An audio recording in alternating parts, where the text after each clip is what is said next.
13-ാം അധ്യായത്തിന്റെ 10 മുതൽ 15 വരെ ഒന്ന് വായിക്കാം. ನಾವು ಆದಿಕಾಂಡ 13ನೇ ಅಧ್ಯಾಯದ 10ರಿಂದ 15ರವರೆಗಿನ ವಾಕ್ಯಗಳನ್ನ ನಾವು ಒಮ್ಮೆ ಓದಿಕೊಳ್ಳೋಣ. ಲೋಟನು ಕಣ್ಣೆತ್ತಿ ನೋಡಲಾಗಿ ಯೋರ್ದಾನ್ ಹೊಳೆಯ ಸುತ್ತಲಿನ ಪ್ರದೇಶವು ಚೋಗರಿರೋರಿನ ತನಕ ಎಲ್ಲಾ ಕಡೆಯಲ್ಲಿಯೂ ನೀರಾವರಿ ಸ್ಥಳವೆಂದು ತಿಳ್ಕೊಂಡನು. ಯೆಹೋವನು ಸೊದೋಮ್ ಗೋಮರ ಪಟ್ಟಣಗಳನ್ನು ನಾಶ ಮಾಡುವುದಕ್ಕಿಂತ ಮುಂಚೆ ಆ ಸೀಮೆಯು ಯೆಹೋವನ ವನದಂತೆಯೂ ಐಗುಪ್ತ ದೇಶದಂತೆಯೂ ನೀರಾವರಿಯಾಗಿತ್ತು.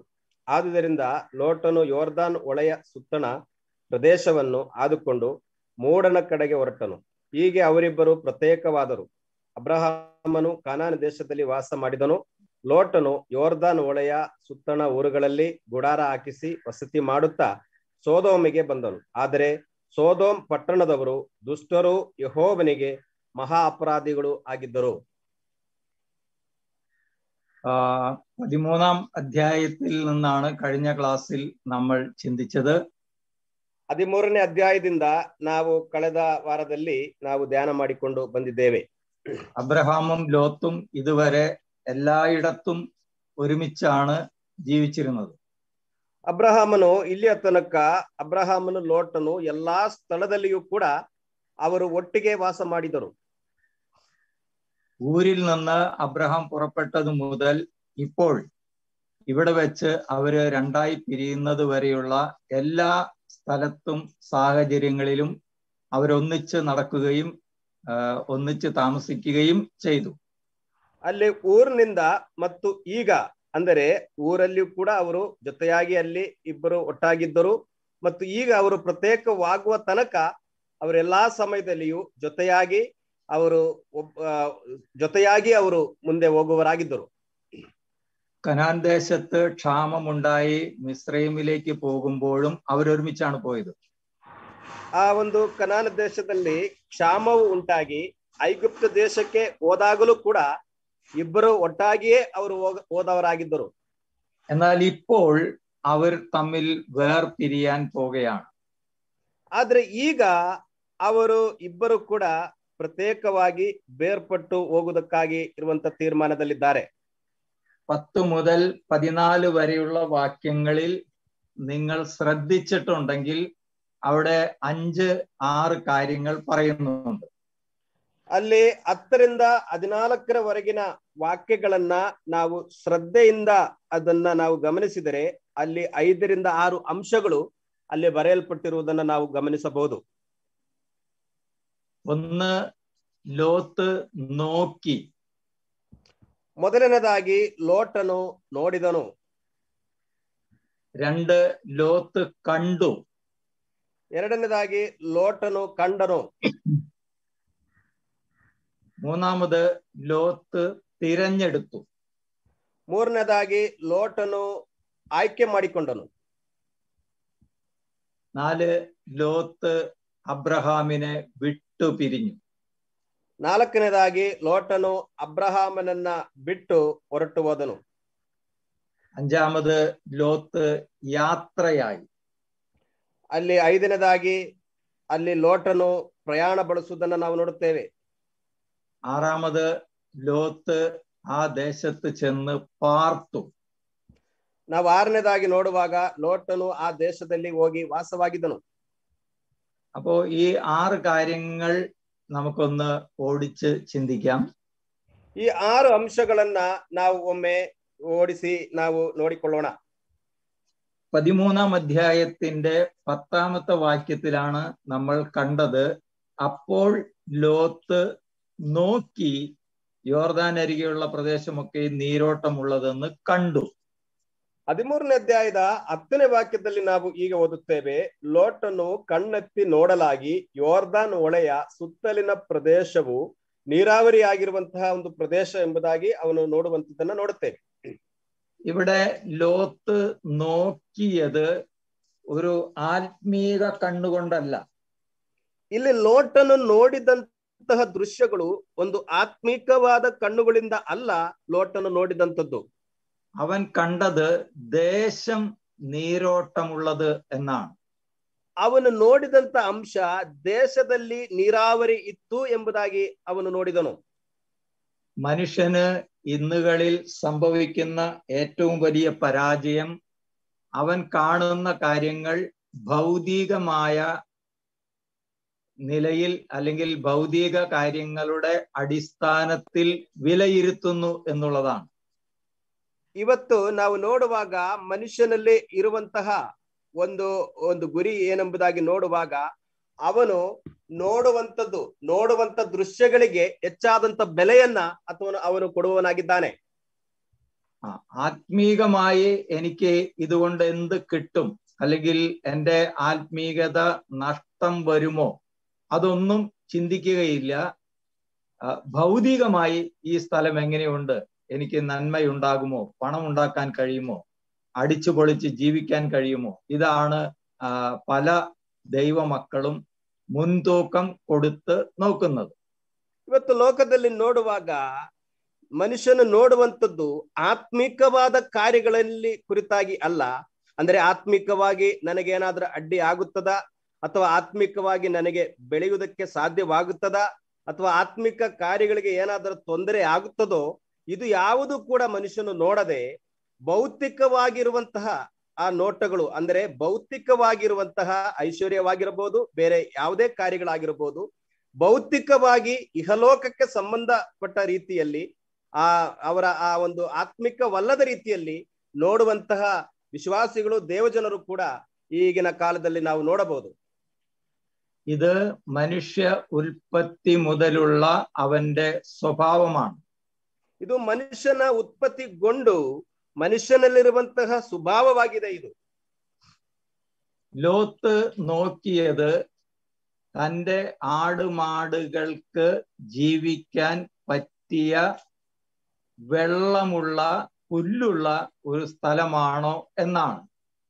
ಅಲ್ಲಿ ಲೋಟನ್ ನೋಡಿದ್ದು ತನ್ನ ದನ ಕುರಿಗಳಿಗೆ ಮೇಯುವುದಕ್ಕೆ ಮತ್ತು ನೀರು ಕುಡಿಯುವುದಕ್ಕೆ ಸಾಲುವಷ್ಟು, ಅಂದರೆ ಸಮೃದ್ಧಿಯಾದ സ്ഥലವನ್ನ ಆತನು ಆಯ್ಕೆ ಮಾಡಿಕೊಳ್ಳುತ್ತಾನೆ, ನೋಡುತ್ತಾನೆ.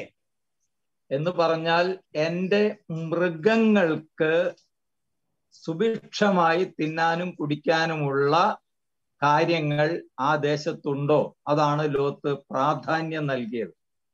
ಅಲ್ಲಿ ಲೋಟನು ಪ್ರಾಮುಖ್ಯತೆಯನ್ನು ಕೊಟ್ಟಂತದ್ದು, ನನ್ನ ದನ ಕುರಿಗಳಿಗೆ ಸಾಕಾಗುವಷ್ಟು ಮೇವು, ಹುಲ್ಲು ಮತ್ತು ನೀರು, ಸಮೃದ್ಧಿಕರವಾದಂತಹ ನೀರು ಕುಡಿಯುವುದಕ್ಕೆ ಯೋಗ್ಯವಾದ ಸ್ಥಳವಾಗಿದೆಯಾ ಅಥವಾ ಅದಕ್ಕೆ ಉತ್ತಮವಾದ ಸ್ಥಳನ, ಹಾಗೆ ಲೋಟನು ನೋಡುವಂಥದ್ದನ್ನ ನಾವು ಗಮನಿಸಬಹುದು. അങ്ങനെ മൃഗത്തിന്റെ ക്ഷേമം അന്വേഷിച്ചു പോയ ലോത്തിന് സ്വന്തം മക്കൾ ആ മൃഗങ്ങളുടെ സ്വഭാവം കാണിച്ചു എന്നുള്ളതാണ് ദയനീയമായ ഒരു കാര്യം. ಹೀಗೆ ಲೋಟನ ಜೀವಿತದಲ್ಲಿ ತನ್ನ ಕುರಿ ದನಗಳಿಗೋಸ್ಕರವಾಗಿ ಉತ್ತಮವಾದ ಸ್ಥಳವನ್ನ ಆಯ್ಕೆ ಮಾಡಿಕೊಂಡು ಹೋದಂತ ಲೋಟನಿಗೆ ಮುಂದೆ ಆದಂತಹ ಘಟನೆ, ತನ್ನ ಮಕ್ಕಳೇ ಆ ಒಂದು ಮೃಗಗಳ ಸ್ವಭಾವಕ್ಕೆ ತಿರುಗಿಕೊಂಡರು ಎನ್ನುವಂಥದ್ದು ಎಷ್ಟೋ ಅದು ದುಃಖಕರವಾದ ಒಂದು ಸಂಗತಿಯಾಗಿದೆ. ഉൽപ്പത്തി പുസ്തകം 19-ാം അധ്യായത്തിന്റെ അവസാന ഭാഗത്ത് അത് എഴുതിയിട്ടുണ്ട്, 31 മുതലുള്ള വാക്യങ്ങളിൽ.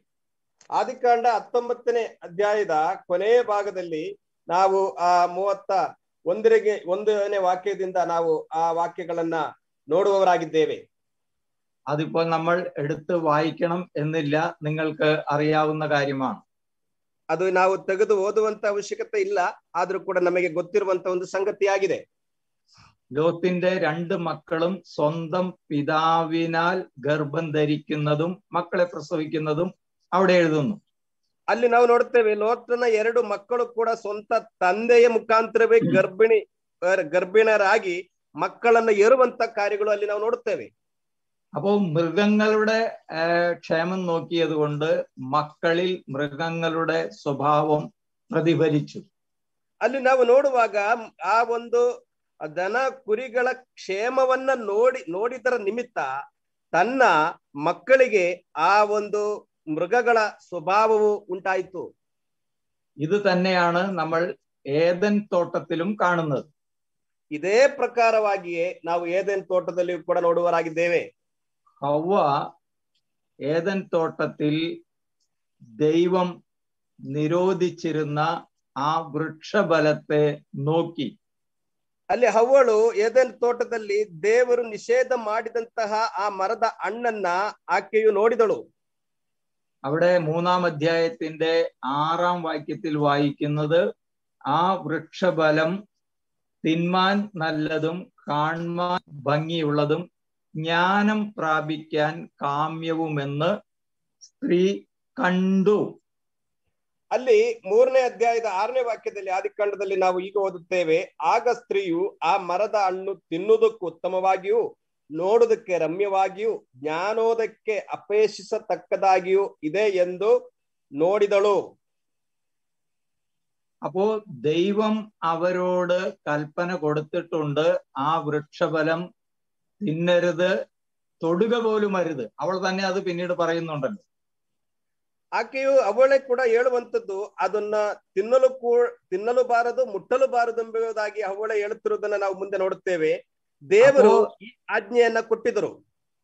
അപ്പൊ ദൈവം ഒരു സ്ഥലത്തേക്ക് നോക്കരുത്, അല്ലെങ്കിൽ അതിന്റെ ആകർഷണത്തിൽ പെടരുത് എന്ന് മുന്നറിയിപ്പ് കൊടുത്തിട്ടും ഹവ്വ ആ ഫലം നോക്കി നിന്നു. ಅಲ್ಲಿ ದೇವರು ಒಂದು ಸ್ಥಳವನ್ನ ನೋಡಬಾರದು ಮತ್ತು ಆಕರ್ಷಿಸಲ್ಪಡಬಾರದು ಎಂಬುದಾಗಿ ಹೇಳಿದರೂ ಕೂಡ ಅವಳು ಅದಕ್ಕೆ ವಿರೋಧವಾಗಿಯೇ ಆಕೆ ನೋಡಿದಳು, ಆಕೆಯು ಆಕರ್ಷಣೆಗೆ ಒಳಗಾದಳು. അപ്പൊ നോക്കിയത് കൊണ്ടാണ് അവൾക്ക് മനസ്സിലായത്, ഇത് കാണാൻ കൊള്ളാവുന്നതാണ്, തിന്നാൻ രുചിയുള്ളതാണ്, അറിവുണ്ടാകാൻ നല്ലതാണ് എന്ന് കാര്യങ്ങൾ.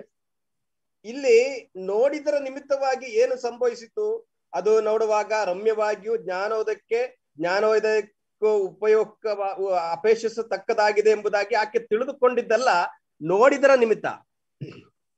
അവൾ സാത്താനോട് പറയേണ്ടിയിരുന്നു, ഈ വൃക്ഷഫലം ഞങ്ങൾക്ക് തിന്നാനോ തൊടാനോ നോക്കാൻ പോലും ദൈവം അനുവാദം തന്നിട്ടില്ല. ಆದ್ರೆ ಅವಳು ಹೇಳಬೇಕಿತ್ತು ಸೈತಾನನ ಬಳಿಯಲ್ಲಿ, ಈ ಒಂದು ಹಣ್ಣನ್ನು ನೋಡುವುದಕ್ಕಾಗಲಿ ಮುಟ್ಟುವುದಕ್ಕಾಗಲಿ ತಿನ್ನುವುದಕ್ಕಾಗಲಿ ದೇವರು ನಮಗೆ ಅಪ್ಪಣೆಯನ್ನು ಕೊಡಲಿಲ್ಲ ಎಂಬುದಾಗಿ ಸೈತಾನನ ಬಳಿಯಲ್ಲಿ ಅವಳಿಗೆ ಹೇಳಬಹುದಿತ್ತು. അപ്പൊ ദൈവം വളരെ കൃത്യമായി അവരോട് കൽപ്പിച്ചിരുന്നു, ഈ വൃക്ഷഫലം നീ തിന്നരുത്, തൊടുക പോലും അരുത്. ದೇವರು ಕಟ್ಟ ಆಜ್ಞೆಯನ್ನ ಕೊಟ್ಟಿದನು, ಈ ಒಂದು ಮರದ ಹಣ್ಣನ್ನು ತಿನ್ನಲು ಬಾರದು, ಮುಟ್ಟಲು ಬಾರದು ಎಂಬುದಾಗಿ. പല സഹോദരന്മാർ പറയുന്നത് കേട്ടിട്ടുണ്ട്, ദൈവം തിന്നരുതെന്നേ പറഞ്ഞിട്ടുള്ളൂ, അവ്വ കൂട്ടി പറഞ്ഞതാണ് തൊടുക പോലും ചെയ്യരുതെന്ന്. ಕೆಲ ಸಹೋದರರು ಹೇಳುವಂತದ್ದು, ದೇವರು ತಿನ್ನಬಾರದು ಎಂಬುದಾಗಿ ಮಾತ್ರ ಹೇಳಿರುವಂತದ್ದು, ಆದರೆ ಮುಟ್ಟಬಾರದು ಎಂಬುದಾಗಿ ಹೇಳಿರುವಂತದ್ದು ಅವಳು ಹೇಳಿರುವಂತ ಮಾತು ಎಂಬುದಾಗಿ ಕೆಲವು ಸಹೋದರರು ಹೇಳ್ತಾರೆ.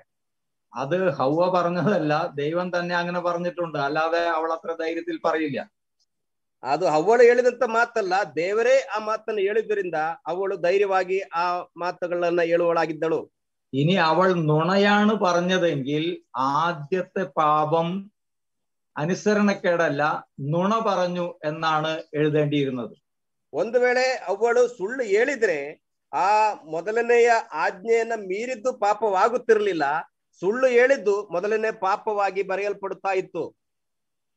അപ്പോ ആദ്യ പാപം ഏക മനുഷ്യനാൽ പാപവും പാപത്താൽ മരണവും എന്ന് പറയുന്നത് അനുസരണക്കേട്, ഏകന്റെ അനുസരണക്കേടിനാൽ, അതിന് പകരം ഏകന്റെ നുണ കൊണ്ട് എന്ന് പറയേണ്ടിയിരുന്നു. ಅಲ್ಲಿ ನಾವು ಮೊದಲನೇ ಪಾಪದ ವಿಷಯದಲ್ಲಿ ನೋಡುವಾಗ, ಒಬ್ಬ ಮಾನವನಿಂದಲೇ ಪಾಪವು, ಪಾಪದ ಸಂಬಳ ಮರಣವು ಎಂಬುವಾಗ ಅಲ್ಲಿ ಒಬ್ಬನ ಅವಿಧೇಯತ್ವದಿಂದ ಆ ಪಾಪ ಉಂಟಾಯಿತು ಎಂಬುದಾಗಿ ಬರೆಯುವುದರ ನಿಮಿತ್ತ ನಾವು ಅದಕ್ಕೆ ಬದಲಾಗಿ ಒಬ್ಬನ ಸುಳ್ಳು ಹೇಳಿದರ ನಿಮಿತ್ತವಾಗಿ ಪಾಪವು ಉಂಟಾಯಿತು ಎಂಬುದಾಗಿ ಬರೆಯಬೇಕಿತ್ತು. അപ്പോ ഹവ്വ അവളുടെ കണ്ണിനെ ശരിയായി നിയന്ത്രിക്കാതെ തെറ്റായത് നോക്കിയത് കൊണ്ട് മനുഷ്യവർഗം മുഴുവൻ പാപികളായി തീർന്നു. ಅವಳು ಸರಿಯಾದ ರೀತಿಯಲ್ಲಿ ನೋಡದೆ ಅಲ್ಲಿ ಅವಳ ಕಣ್ಣುಗಳನ್ನ ನಿಯಂತ್ರಣದಲ್ಲಿ ಇಟ್ಟುಕೊಳ್ಳದೆ ಇದ್ದಿದ್ದರ ನಿಮಿತ್ತ ಎಲ್ಲರೂ ಕೂಡ ಪಾಪ ಮಾಡುವವರಾಗಿ ಅಥವಾ ಪಾಪದಲ್ಲಿ ಬೀಳುವವರಾದರು. ഇനി യോശുവയുടെ പുസ്തകം 7-ാം അധ്യായത്തിലേക്ക് വരുമ്പോൾ അവിടെയും ഒരു ആഖാനെ കുറിച്ച് നമ്മൾ വായിക്കുന്നുണ്ട്. ಇನ್ನು ನಾವು ಯೆಹೋಶುವನ ಗ್ರಂಥದಲ್ಲಿ 7ನೇ ಅಧ್ಯಾಯಕ್ಕೆ ಬರುವಾಗ ಅಲ್ಲಿಯೂ ಕೂಡ ಆಕಾನನ ಕುರಿತಾಗಿ ಕೂಡ ನಾವು ಅಲ್ಲಿ ಕಾಣುತ್ತೇವೆ. അപ്പോ ആ പട്ടണത്തിലുള്ള എല്ലാ വസ്തുക്കളും ശബദാർപ്പിതമാണ് എന്ന് പറഞ്ഞാൽ ആ പട്ടണവും അതിലുള്ളത് മുഴുവനും യഹോവയ്ക്ക് നിവേദിക്കപ്പെട്ടതാണ്. അതിൽ നിന്നൊന്നും നിങ്ങൾ എടുക്കരുതെന്ന് ദൈവം കൽപ്പിച്ചിരുന്നു. ಆ ಪಟ್ಟಣದಲ್ಲಿ ಇರುವಂತ ಎಲ್ಲಾ ವಸ್ತುಗಳು ನಿಷಿದ್ಧ ವಸ್ತುಗಳಾಗಿರುವುದರಿಂದ ಅವೆಲ್ಲವೂ ಕೂಡ ಯೆಹೋವನಿಗೆ ಮೀಸಲಾದ ವಸ್ತುಗಳಾಗಿರೋದ್ರಿಂದ ಅದರಲ್ಲಿ ಯಾವ ವಸ್ತುಗಳನ್ನು ನೀವು ತೆಗೆದುಕೊಳ್ಳಬಾರದೆಂಬುದಾಗಿ ದೇವರು ಅಪ್ಪಣೆ ಕೊಟ್ಟಿದನು. പക്ഷേ അവിടെ നമ്മൾ അറിയുന്നത് പോലെ ആഖാൻ ആ കൊള്ളയുടെ കൂട്ടത്തിൽ വിശേഷമായൊരു ബാബിലോന്യ മേലങ്കിയും 200 ശേക്കൽ വെള്ളിയും 50 ശേക്കൽ തൂക്കമുള്ള പൊൻകട്ടിയും കണ്ട് മോഹിച്ച് എടുത്തു കുഴിച്ചിട്ടു. 7-ാം അധ്യായം 21-ാം വാക്യം. 7ನೇ ಅಧ್ಯಾಯದ 21ನೇ ವಾಕ್ಯದಲ್ಲಿ ಆದರೆ ಆಕಾನನು ಏನು ಮಾಡಿದನೆಂಬುದಾಗಿ ನಾವು ನೋಡುವಾಗ, ನಾನು ಕೊಳ್ಳೆಯಲ್ಲಿ ಶಿನಾರ್ ದೇಶದ ಒಂದು ಉತ್ತಮವಾದ ನಿಲುವಂಗಿಯನ್ನು 200 ರೂಪಾಯಿ ತೂಕದ ಬೆಳ್ಳಿಯನ್ನು 50 ರೂಪಾಯಿ ತೂಕದ ಬಂಗಾರದ ಗಟ್ಟಿಯನ್ನು ಕಂಡು ಅದನ್ನು ಆಸೆಯಿಂದ ತೆಗೆದುಕೊಂಡು ಅವುಗಳನ್ನು ನನ್ನ ಗೂಡಾರದ ಮಧ್ಯದಲ್ಲಿ ಹುಗಿದಿಟ್ಟಿದ್ದೇನೆ ಎಂಬುದಾಗಿ ಹೇಳುವುದನ್ನು ನೋಡುತ್ತೇವೆ. അപ്പോ ആഖാൻ വളരെ കൃത്യമായിട്ടാണ് പറയുന്നത്, ഞാൻ ഈ ബാബിലോണ്യ മേലങ്കിയും വെള്ളിയും പൊന്നും കണ്ടപ്പോൾ അവന് മോഹമുണ്ടായി. അപ്പോൾ അവൻ അത് എടുത്ത് കൂടാരത്തിനകത്ത് കൊണ്ടുവന്ന് കുഴിച്ചിട്ടു. ಅಲ್ಲಿ ಬಹಳ ಸ್ಪಷ್ಟವಾಗಿ ಆಕಾನನ್ನು ಹೇಳುವಂಥದ್ದು, ಬ್ಯಾಬಿಲೋನಿನ ಈ ಉತ್ತಮವಾದಂತಹ ವಸ್ತುಗಳನ್ನ ನಾನು ಕಂಡು ಅದರ ಮೇಲೆ ಮೋಹ ಉಂಟಾದರ ನಿಮಿತ್ತವಾಗಿಯೇ ಅದನ್ನು ನಾನು ತೆಗೆದುಕೊಂಡು ಗೂಡಾರದಲ್ಲಿ ಬಚ್ಚಿಟ್ಟನು ಎಂಬುದಾಗಿ ಆಕಾನನೇ ಹೇಳುವಂಥದ್ದನ್ನು ನಾವು ನೋಡುತ್ತೇವೆ. അപ്പോ ദൈവം വെച്ച വിലക്കുകൾക്ക് അപ്പുറത്തേക്ക് ആഖാന്റെ കണ്ണുകൾ പോയി. ದೇವರು ಇಟ್ಟಂತ ವ್ಯವಸ್ಥೆಕ್ಕಿಂತ ಮೀರಿ ಆಕಾನನ ಕಣ್ಣುಗಳು ಆ ಒಂದು ದೃಶ್ಯವನ್ನ ನೋಡಿದವು. അവൻ സ്വർണവും വെള്ളിയും വിശേഷ വസ്ത്രങ്ങളും കണ്ടു മോഹിച്ചു. ಅಲ್ಲಿ ಅವನು ಬೆಳ್ಳಿ ಬಂಗಾರ ವಿಶಿಷ್ಟವಾದಂತ ವಸ್ತ್ರಗಳನ್ನ ನೋಡಿ ಮೋಹಿಸಿದನು. സദൃശവാക്യങ്ങൾ 15-27 വായിക്കുന്നത്, ദ്രവ്യാഗ്രഹി തന്റെ ഭവനത്തെ വലയ്ക്കുന്നു. ಅಲ್ಲಿ ನಾವು ಜ್ಞಾನೋಕ್ತಿ 15ನೇ ಅಧ್ಯಾಯದ 27ನೇ ವಾಕ್ಯದಲ್ಲಿ ನಾವು ಹೀಗೆ ಓದುತ್ತೇವೆ. ಜ್ಞಾನೋಕ್ತಿ 15:27ನೇ ವಾಕ್ಯದಲ್ಲಿ ಈ ರೀತಿಯಾಗಿ ನಾವು ಓದುವರಾಗಿದ್ದೇವೆ. 27ನೇ ವಾಕ್ಯ, ಸೊರೆ ಮಾಡುವವನು ಸ್ವಂತ ಮನೆಯನ್ನು ಬಾಧಿಸುವವನು, ಲಂಚ ಒಪ್ಪದವನು ಸುಖವಾಗಿ ಬಾಳುವನು. അപ്പോ അവൻ ആ ഭൗതിക സമ്പത്ത് കണ്ടു, അത് സ്വന്തമാക്കാൻ വേണ്ടി എടുത്തു, അത് രഹസ്യമായി കൊണ്ടുപോയി കുഴിച്ചിട്ടു. പക്ഷേ സദൃശവാക്യത്തിൽ പറയുന്നത് പോലെ അവന്റെ ദ്രവ്യാഗ്രഹം അവന്റെ ഭവനത്തെ വലച്ചു കളഞ്ഞു. ಆದ್ರೆ ಅವನು ನೋಡುವಾಗ ಆ ಒಂದು ಬೆಲೆ ಉಳ್ಳಂತ ಉತ್ತಮವಾದ ವಸ್ತುವನ್ನ ಅವನು ಕಂಡು ಮೋಹಿಸಿದ ನಂತರ ಅದನ್ನು ಸ್ವಂತವಾಗಿ ಮಾಡಿಕೊಳ್ಳುವುದಕ್ಕೋಸ್ಕರವಾಗಿ ವಶಪಡಿಸಿಕೊಂಡನು, ತನ್ನ ಗೂಡಾರದಲ್ಲಿ ತಾನು ಬಚ್ಚಿಟ್ಟುಕೊಂಡನು. ಆದ್ರೆ ಜ್ಞಾನೋಕ್ತಿ ಪುಸ್ತಕಗಳಲ್ಲಿ ನಾವು ಓದುವಾಗ 27ನೇ ವಾಕ್ಯದಲ್ಲಿ ಸೊರೆ ಮಾಡುವವನು ಸ್ವಂತ ಮನೆಯನ್ನು ಬಾಧಿಸುವವನು ಎಂಬುದಾಗಿ ನಾವು ಓದುತ್ತೇವೆ. ശരിക്കും ആഖാന്റെ ജീവിതത്തിൽ കുടുംബത്തിൽ സംഭവിച്ചത് അത് തന്നെയാണ്. ಸರಿಯಾಗಿ ನೋಡಬೇಕಾದ್ರೆ ಆಕಾನನ ಕುಟುಂಬದಲ್ಲಿ ಸಂಭವಿಸಿದಂತ ಸಂಗತಿಗಳು ಅದೇ ಆಗಿದೆ. നമ്മള് യോശുവ 7:24 മുതൽ വായിക്കുന്നത് ആഖാനെയും അവന്റെ കുടുംബത്തിലുള്ള എല്ലാവരെയും ഈ പൊന്നും വെള്ളിയും ഭാര്യയും മക്കളെ, കാള, കഴുത, ആട്, കൂടാരം, അവനുള്ളതെല്ലാം ആഖോർ താഴ്വരയിൽ കൊണ്ടുപോയി നീ ഞങ്ങളെ വലച്ചത് എന്തിനെന്ന് പറഞ്ഞ് ഇന്ന് യഹോവ നിന്നെ വലയ്ക്കും എന്ന് പറഞ്ഞ് അവരെ അവിടെ വെച്ച് കല്ലെറിഞ്ഞ് തീയിട്ട് ചുട്ടുകളഞ്ഞു. 7:24 മുതൽ 7ನೇ ಅಧ್ಯಾಯದ ಯೋಶುವ ಗ್ರಂಥ 7ನೇ ಅಧ್ಯಾಯ 24ರಿಂದ ನೋಡುವಾಗ ಅದೇ ಸಂಗತಿಗಳು ಆ ರೀತಿಯಾಗಿದೆ ಆ ಕುಟುಂಬದಲ್ಲಿ ಸಂಭವಿಸಿದ್ದನ್ನು ನಾವು ಅಲ್ಲಿ ಓದುತ್ತೇವೆ. ಅಲ್ಲಿ ನಾವು ನೋಡುವಾಗ ಆಕಾನನನ್ನು ಆ ಬೆಳ್ಳಿ ನಿಲುವಂಗಿ, ಬಂಗಾರದ ಗಟ್ಟಿ, ಅವನ ಗಂಡು ಹೆಣ್ಣು ಮಕ್ಕಳು, ದನ ಕರುಗಳು, ಕತ್ತೆಗಳು, ಆಡು ಕುರಿಗಳು, ಗೂಡಾರವು ಈ ಎಲ್ಲವುಗಳು ಸಹಿತವಾಗಿ ಹಿಡಿದು ಆಕೋರಿನ ತಗ್ಗಿಗೆ ಒಯ್ದರು. ಅಲ್ಲಿ ಯೆಹೋಶುವನು ಅವನಿಗೆ, ನೀನು ನಮ್ಮನ್ನು ಆಪತ್ತಿಗೆ ಗುರಿ ಮಾಡಿದ್ದೇಕೆ? ಈ ಹೊತ್ತು ಯೆಹೋವನು ನಿನ್ನ ಮೇಲೆ ಆಪತ್ತನ್ನು ಬರಮಾಡುವನು ಎಂದು ಹೇಳಿದ ಕೂಡಲೇ ഇസ്രായേലെല്ലാവരും അവനನ್ನು കല്ലെറിഞ്ഞു കൊന്നರು. കണ്ടോ, അവനപ്പോ അവൻ ആഗ്രഹിച്ചത് ഒന്നും അവന് സ്വന്തമാക്കാൻ കഴിഞ്ഞില്ലെന്ന് മാത്രമല്ല, അവന്റെ കുടുംബത്തിന്റെ തായ്വേര് അടക്കം അറുത്ത് കളഞ്ഞു. ಅಲ್ಲಿ ಅವನು ಆಶಿಸಿದ್ದನ್ನ, ಆಸೆ ಇಟ್ಟಂತಹ ಆ ಚಿನ್ನ ಬೆಳ್ಳಿ ವಸ್ತುಗಳಾಗಿರಬಹುದು, ಅದು ವಶಪಡಿಸಿಕೊಳ್ಳುವುದಕ್ಕೂ ತನ್ನ ಸ್ವಂತವಾಗಿ ಮಾಡಿಕೊಳ್ಳುವುದಕ್ಕೂ ತನಗೆ ಸಾಧ್ಯವಾಗಲಿಲ್ಲ. ಅವನ ಕುಟುಂಬದ ಆ ಒಂದು ತಾಯಿ ಬೇರೆ ಕಟ್ಟು ಆಗುವ ರೀತಿಯಲ್ಲಿ ಆ ಕಾರ್ಯವು ಒಂದು ದುಷ್ಕೃತ್ಯವಾಗಿ ತೋರಿ ಬಂತು. ഈ 119 സങ്കീർത്തനം 37 വാക്യത്തിൽ പറയുന്നുണ്ട്, വ്യാജത്തെ നോക്കാതെ വണ്ണം എന്റെ കണ്ണുകളെ തിരിച്ച് നിന്റെ വഴികളിൽ എന്നെ ജീവിപ്പിക്കണമേ.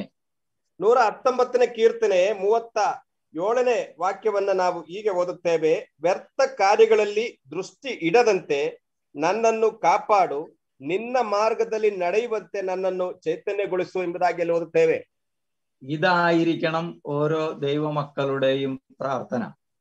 ഇതാಗಿರಬೇಕು ಒಬ್ಬೊಬ್ಬ ದೇವರ ಮಕ್ಕಳ ಪ್ರಾರ್ಥನೆ. ദൈവം വെച്ച വിലക്കുകൾക്ക് അപ്പുറത്തേക്ക് നമ്മുടെ കണ്ണുകളെ നാം അഴിച്ചു വിടാൻ പാടില്ല. ದೇವರು ಇಟ್ಟಂತ ವ್ಯವಸ್ಥೆಗಿಂತ ಮುಂದಕ್ಕೆ ನಮ್ಮ ಕಣ್ಣುಗಳನ್ನ ನಾವು ಬಿಚ್ಚಿ ಬಿಡಬಾರದು. 13:10 നമ്മൾ വായിച്ചത്, ലോത്ത് നോക്കി ആ ദേശം മനോഹരമെന്ന് കണ്ടു. അതായത് അവിടെ എഴുതിയിരിക്കുന്നത് യഹോവയുടെ തോട്ടം പോലെയും മിസ്രയീം ദേശം പോലെയും ആയിരുന്നു സോദോം ഗൊമോറ എന്ന് പറയുന്ന സ്ഥലം. ಅಲ್ಲಿ ಯೆಹೋವನ ವನದಂತೆಯೂ ಆ ಒಂದು ನೋಡುವಾಗ ಆ ಸೋದೋಮ್ ಗೋಮರ ಯಾವ ರೀತಿಯಾಗಿತ್ತು, ಐಗುಪ್ತ ದೇಶದಂತೆಯೂ ಅದು ಬಹಳ ಮನೋಹರವಾಗಿ ಅಲ್ಲಿ ನಾವು ನೋಡುವಾಗ ಲೋಟನು ಅದನ್ನು ನೋಡಿದನು, ಕಂಡನು. 13:10 ವಾಕ್ಯത്തിൽ 13ನೇ ಅಧ್ಯಾಯದ 10ನೇ ವಾಕ್ಯ, ಲೋಟನು ಕಣ್ಣೆತ್ತಿ ನೋಡಲಾಗಿ ಯೋರ್ದಾನ್ ಹೊಳೆಯ ಸುತ್ತಲಿನ ಪ್ರದೇಶವು ಚೋಗೋರಿನ ತನಕ ಎಲ್ಲಾ ಕಡೆಯಲ್ಲಿಯೂ ನೀರಾವರಿ ಸ್ಥಳವೆಂದು ತಿಳ್ಕೊಂಡನು. ಯೆಹೋವನು ಸೊದೋಮ್ ಗೋಮರ ಪಟ್ಟಣಗಳನ್ನು ನಾಶ ಮಾಡುವುದಕ್ಕಿಂತ ಮುಂಚೆ ಆ ಸೀಮೆಯು ಯೆಹೋವನ ವನದಂತೆಯೂ ಐಗುಪ್ತ ದೇಶದಂತೆಯೂ ನೀರಾವರಿಯಾಗಿತ್ತು. അപ്പോ യഹോവയുടെ തോട്ടം പോലെ അത് മനോഹരമായിരുന്നു. ಅಲ್ಲಿ ಯೆಹೋವನ ತೋಟದಂತೆ ಅದು ಮನೋಹರವಾಗಿತ್ತು. മിസ്രയീം പോലെ അത് ഫലഭൂയിഷ്ടമായിരുന്നു. മിസ്രൈം ദേശದಂತೆ ಅದು ಫಲವೃಷ್ಟಿಯಾದಂತ ದೇಶವಾಗಿತ್ತು. ഒറ്റ വാക്കിൽ പറഞ്ഞാൽ ആ ദേശം കണ്ണിന് ഏറ്റവും കുളിർമ നൽകുന്ന ഒരു കാഴ്ചയായിരുന്നു. ಒಂದೇ ಮಾತಿನಲ್ಲಿ ಹೇಳಬೇಕಾದರೆ ಅದು ಕಣ್ಣಿಗೆ ಬಹಳಷ್ಟು ಹಿಡಿಸುವಂತ ಮೆಚ್ಚುವಂತಹ ಒಂದು ಸ್ಥಳವಾಗಿತ್ತು. ആ ആകർഷണത്തിൽ ലോത്ത് വീണുപോയി. ആ ಒಂದು ಆಕರ್ಷಣೆಯಲ್ಲಿ ಲೋಟನು ಬಿದ್ದು ಹೋದನು. അവിടെ ലോത്ത് താമസിച്ചത് കൊണ്ട് ആ 2 പട്ടണങ്ങളിൽ ഉണ്ടായിരുന്ന ആളുകളുടെ സ്വഭാവം ലോത്തിന് നേരിടേണ്ടതായിട്ട് വന്നു.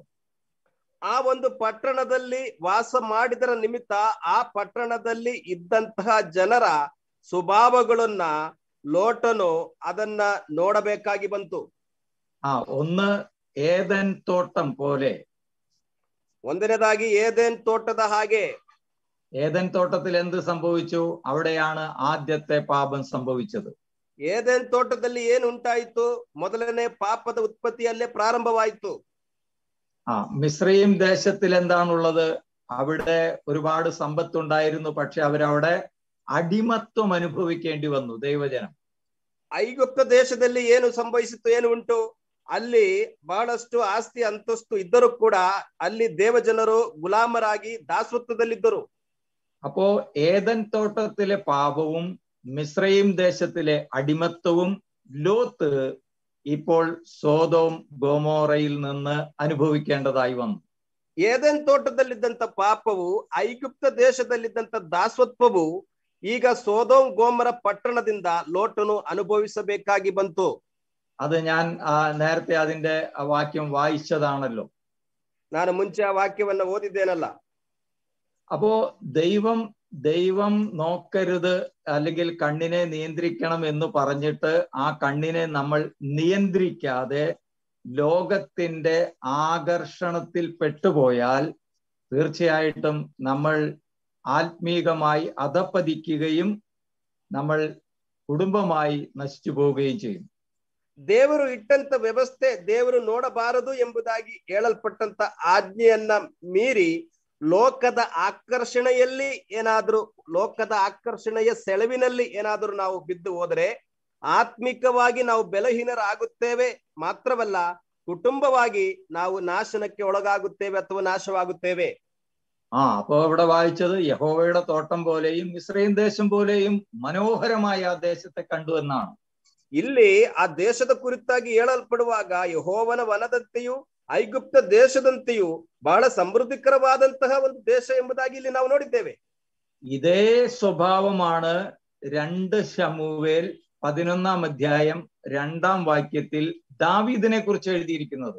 ಇದೇ ಸಂಗತಿನೇ 2 ಸಮುವೇಲನ ಗ್ರಂಥ 11ನೇ ಅಧ್ಯಾಯದ 2ನೇ ವಾಕ್ಯದಲ್ಲಿ ದಾವೀದನ ಕುರಿತಾಗಿ ಕೂಡ ಬರೆಯಲ್ಪಟ್ಟಿರುವಂತ ಇದೇ ಅಂಶವಾಗಿದೆ. അവൻ അരുതാത്ത സ്ഥലത്തേക്ക് നോക്കിയപ്പോൾ അവൻ കണ്ടപ്പോൾ അവൻ അതിന്റെ മനോഹാരിതയിൽ ആകൃഷ്ടനായി പോയി. ಅವನಿಗೆ ಅಂದ್ರೆ ನೋಡಬಾರದಂತ ಸ್ಥಳವನ್ನ ಆತನು ನೋಡಿದಾಗ ಅವನಿಗೆ ಆಕರ್ಷಣೆ ಆಯ್ತು.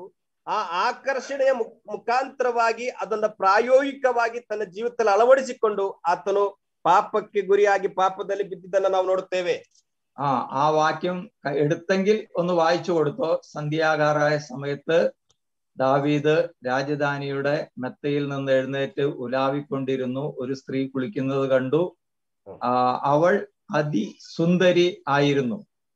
ಅವನು ಒಂದು ದಿವಸ ಸಂಜೆ ಹೊತ್ತಿನಲ್ಲಿ ಮಂಚದಿಂದೆದ್ದು ಅರಮನೆಯ ಮಾಳಿಗೆಯ ಮೇಲೆ ತಿರುಗಾಡುತ್ತಿರುವಾಗ ಅಲ್ಲಿಂದ ಬಹು ಸುಂದರಿಯಾದ ಒಬ್ಬ ಸ್ತ್ರೀ ಸ್ನಾನ ಮಾಡುವುದನ್ನು ಕಂಡನು.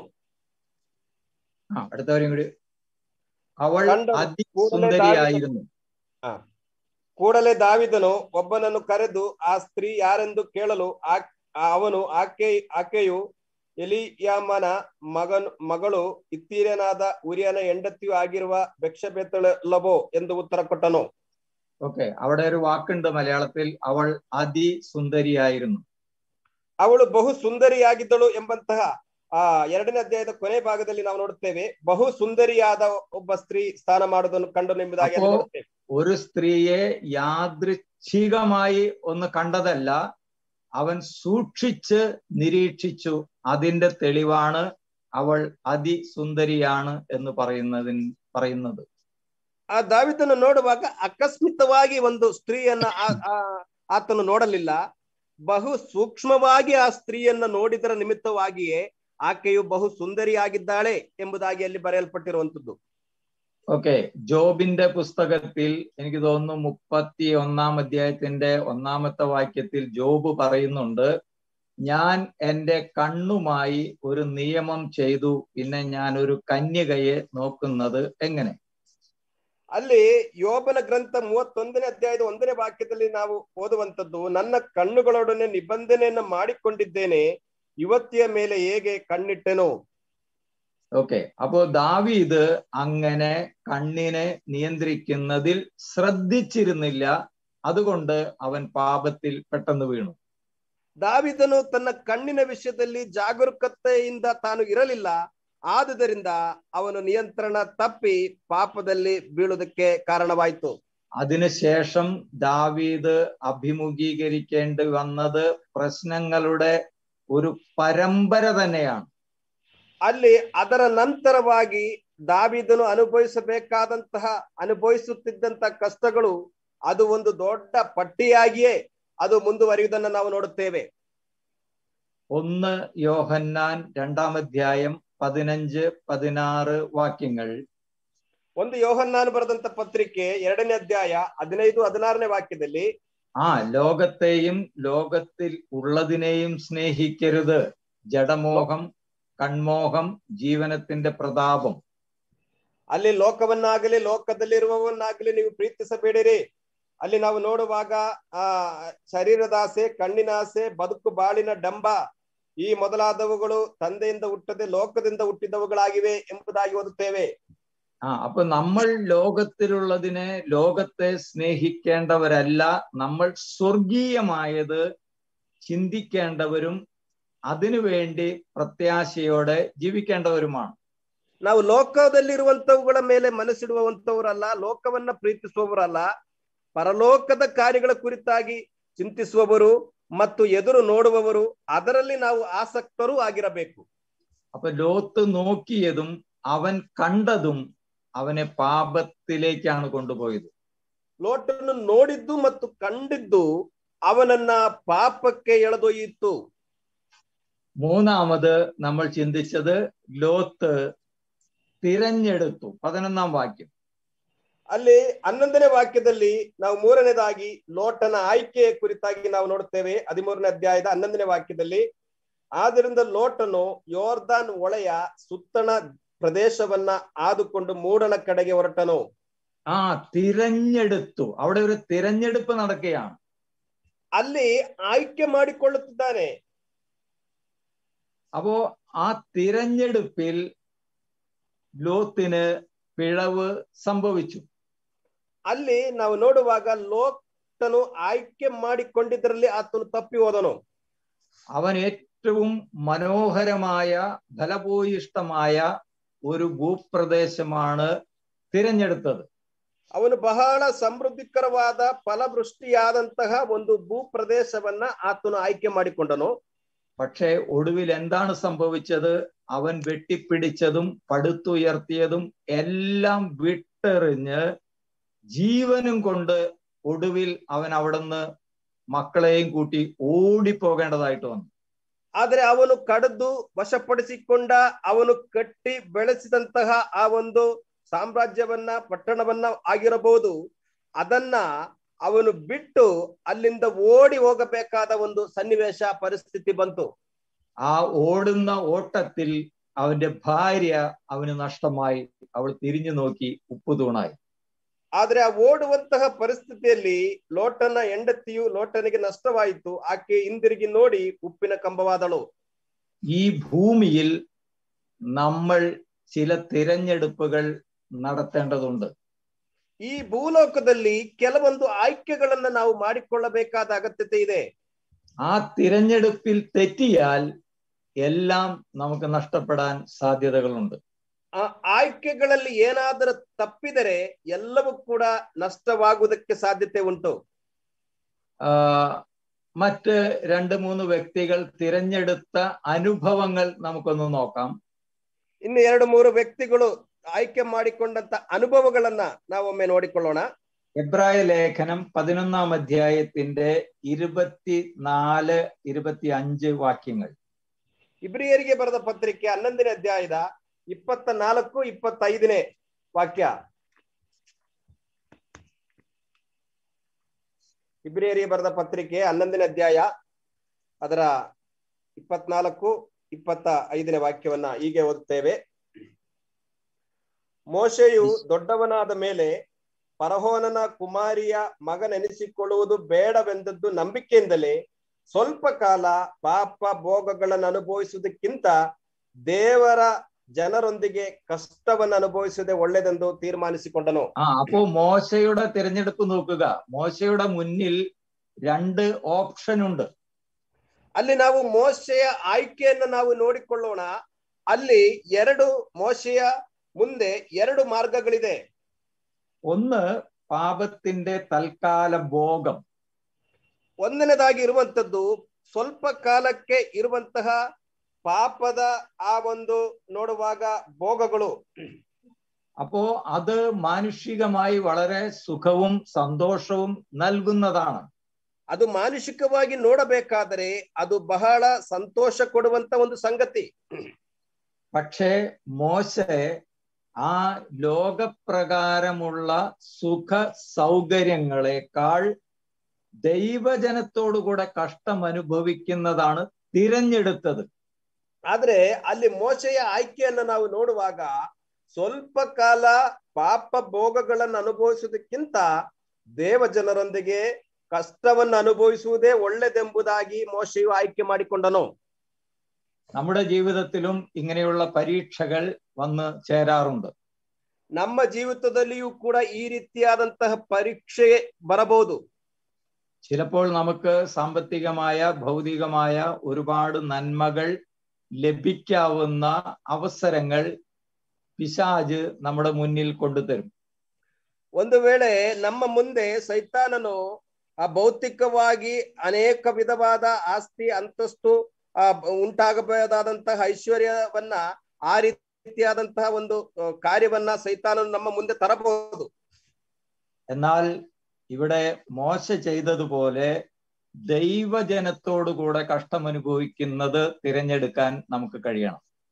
ಆದ್ರೆ ಇಲ್ಲಿ ಮೋಶೆಯ ತೀರ್ಮಾನದ ಪ್ರಕಾರವಾಗಿ ದೇವಜನರೊಂದಿಗೆ ಕಷ್ಟವನ್ನ ಅನುಭವಿಸುವುದು ಒಳ್ಳೆಯದೆಂಬುದಾಗಿರುವಂತಹ ಆಯ್ಕೆ ನಾವು ಕೂಡ ತೆಗೆದುಕೊಳ್ಳುವವರಾಗಿರಬೇಕು. മോശെ ആ കഷ്ടം അനുഭവിക്കുന്നത് തിരഞ്ഞെടുത്തത് കൊണ്ട് അവന്റെ ദൈവത്തിൽ നിന്ന് അവന് ലഭിച്ച നന്മകൾ എത്ര വലുതാണ്. ಆದರೆ ಮೋಶೆಯು ಆ ರೀತಿಯಾದಂತಹ ದೇವಜನರೊಂದಿಗೆ ಕಷ್ಟವನ್ನು ಅನುಭವಿಸುವುದು ಒಳ್ಳೆಯದೆಂಬುದಾಗಿರುವಂತಹ ತೀರ್ಮಾನವನ್ನ ಆಯ್ಕೆ ಮಾಡಿಕೊಂಡಿದ್ದರಿಂದ ದೇವರಿಂದ ಮೋಶೆಗೆ ಸಿಕ್ಕಿರುವಂತಹ ಆಶೀರ್ವಾದ ಎಷ್ಟೋ ದೊಡ್ಡದು.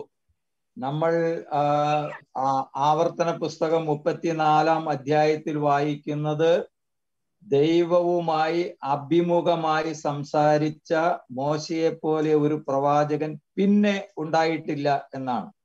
ನಾವು ಧರ್ಮೋಪದೇಶ ಕಾಂಡ 34ನೇ ಅಧ್ಯಾಯದಲ್ಲಿ ನಾವು ನೋಡುತ್ತೇವೆ, ದೇವರನ್ನು ಮುಖಾಮುಖಿಯಾಗಿ ನೋಡಿ ಮಾತನಾಡಿದಂತ ಒಂದು ಪ್ರವಾದಿ ಮತ್ತೆ ಹುಟ್ಟಲಿಲ್ಲ ಎಂಬುದಾಗಿ ಓದುತ್ತೇವೆ. 12ാം വാക്യം 34ന്റെ ಧರ್ಮೋಪದೇಶ ಕಾಂಡ 34ನೇ ಅಧ್ಯಾಯದ 12ನೇ ವಾಕ್ಯವನ್ನು ಓದಿಕೊಳ್ಳೋಣ. അപ്പൊ മോശെ ലോകപ്രകാരമുള്ള സുഖത്തേക്കാൾ ദൈവജനത്തോടു കൂടെ കഷ്ടം അനുഭവിക്കുന്നത് തിരഞ്ഞെടുത്തത് ഒന്നാമത്തെ കാര്യം.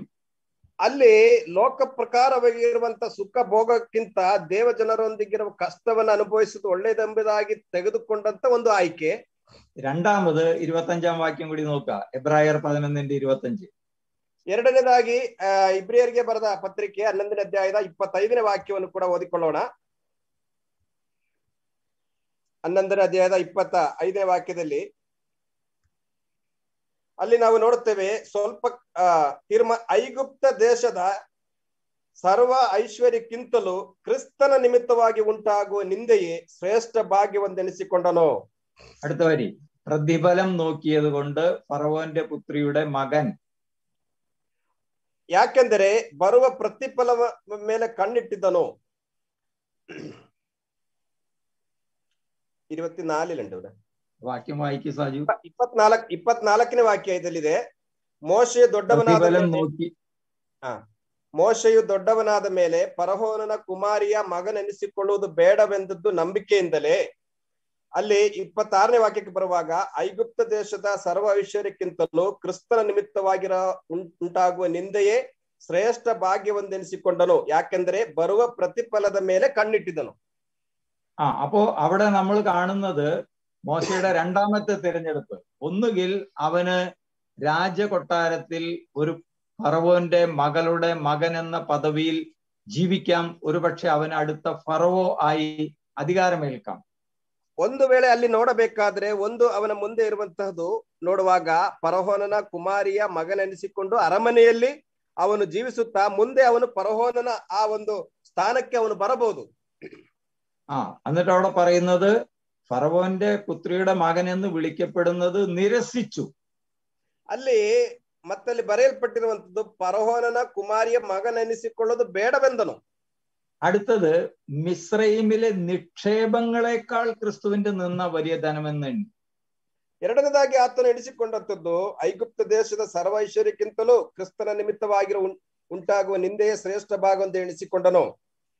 മിസ്രൈം നിക്ഷേപങ്ങളുടെ കലവറയാണ്. ಅಲ್ಲಿ ಐಗುಪ್ತ ದೇಶವು ಬಹಳ ಸರ್ವ ಐಶ್ವರ್ಯ ಇರುವಂತಹ ಒಂದು ಸ್ಥಳ. എന്ന് പറഞ്ഞാൽ അവിടെ ഈ ഞങ്ങൾ പോയ സമയത്ത് അവിടുത്തെ ഫറവോയുടെ അവന്റെ ശവശരീരം സൂക്ഷിച്ചിരിക്കുന്നത് 650 കിലോ സ്വർണം കൊണ്ട് ഉണ്ടാക്കിയ പേടകങ്ങളിലാണ്. ಅಲ್ಲಿ ಫರೋಹನ ಸಮಾಧಿ ಆ ಸ್ಥಳದಲ್ಲಿ ಹೋದಾಗ ಸುಮಾರು 650 ಕಿಲೋ ತೂಕದ ಬಂಗಾರದ ಆ ಬಂಗಾರದಿಂದ ಮಾಡಿದಂತಹ ಆ ಒಂದು ಸಮಾಧಿಯಲ್ಲಿ അവനನ್ನ സമാധി ಮಾಡಲ್ಪಟ್ಟಿದೆ. അപ്പോ അത്രയും 650 കിലോ സ്വർണത്തിലാണ് ഒരു ശവം സൂക്ഷിച്ചിരിക്കുന്നത്. 650 kg ತೂಕ ಇರುವಂತಹ ಬಂಗಾರದಲ್ಲಿ ಒಂದು ಶವವನ್ನ ಅವರು സൂക്ഷ്മವಾಗಿಟ್ಟಿದ್ದಾರೆ. ഒരു വേള മോശെ ഫറവോ ആയി തീർന്നിരുന്നെങ്കിൽ ഈ 650 കിലോ തൂക്കമുള്ള സ്വർണ്ണ പേടകത്തിൽ അവന്റെ ഭൗതിക ശരീരം അവർ സൂക്ഷിച്ചു വെക്കുമായിരുന്നു. ಅಲ್ಲಿ ಒಂದು ವೇಳೆ ಫರೋಹನನು ಮೋಶೆ ಆಗಿದ್ದರೆ ಈ ಸುಮಾರು 650 kg ತೂಕವಿರುವ ಈ ಬಂಗಾರದಲ್ಲಿ ಅವನ ಶವವನ್ನ സൂക്ഷ്മವಾಗಿ ഇടുತ್ತಿದ್ದರು. പക്ഷേ മോശ തിരഞ്ഞെടുത്തത് ക്രിസ്തുവിന്റെ നിന്ദയാണ്. ಆದ್ರೆ ಮೋಶೆಯ ಆಯ್ಕೆ ಕ್ರಿಸ್ತನ ನಿಮಿತ್ತವಾಗಿ ಕಷ್ಟವನ್ನು ಅನುಭವಿಸುವುದು ಒಳ್ಳೆಯದೆಂಬುದಾಗಿ ಆಯ್ಕೆ ಮಾಡಿಕೊಂಡನು. ഇവിടെ ഒരു വാക്കുണ്ട്, ക്രിസ്തുവിന്റെ നിന്ന വലിയ ധനം എന്ന് എണ്ണുകയും ചെയ്തു. ಅಲ್ಲಿ ಒಂದು ಮಾತು ಈ ರೀತಿಯಾಗಿದೆ, ಕ್ರಿಸ್ತನ ನಿಮಿತ್ತವಾಗಿರುವ ನಿಂದೆಯು ಶ್ರೇಷ್ಠ ಭಾಗ್ಯವೆಂದೆಣಿಸಿಕೊಂಡನು. എണ്ണീന്നുണ്ടോ? എണ്ണുകയും ചെയ്തു. ശ്രേഷ്ഠ ധനം എണ്ണുക എന്ന് പറഞ്ഞാൽ നമ്മള് ഒരു കച്ചവടം വരുമ്പോൾ നമ്മള് രൂപ എണ്ണി നോക്കും, ഇത് ലാഭമാണോ നഷ്ടമാണോ എന്ന്. ಅಲ್ಲಿ ಎಣಿಸುವುದು ಎಂಬುದಾಗಿ ಹೇಳುವಾಗ ಒಂದು ವ್ಯಾಪಾರ ಮಾಡುವಾಗ ಲಾಭನೋ ನಷ್ಟನೋ ಎಂಬುದಾಗಿ ದುಡ್ಡನ್ನ ನಾವು ಎಣಿಸಿಕೊಳ್ಳುತ್ತೇವೆ, ಹಣವನ್ನು ಎಣಿಸುತ್ತೇವೆ.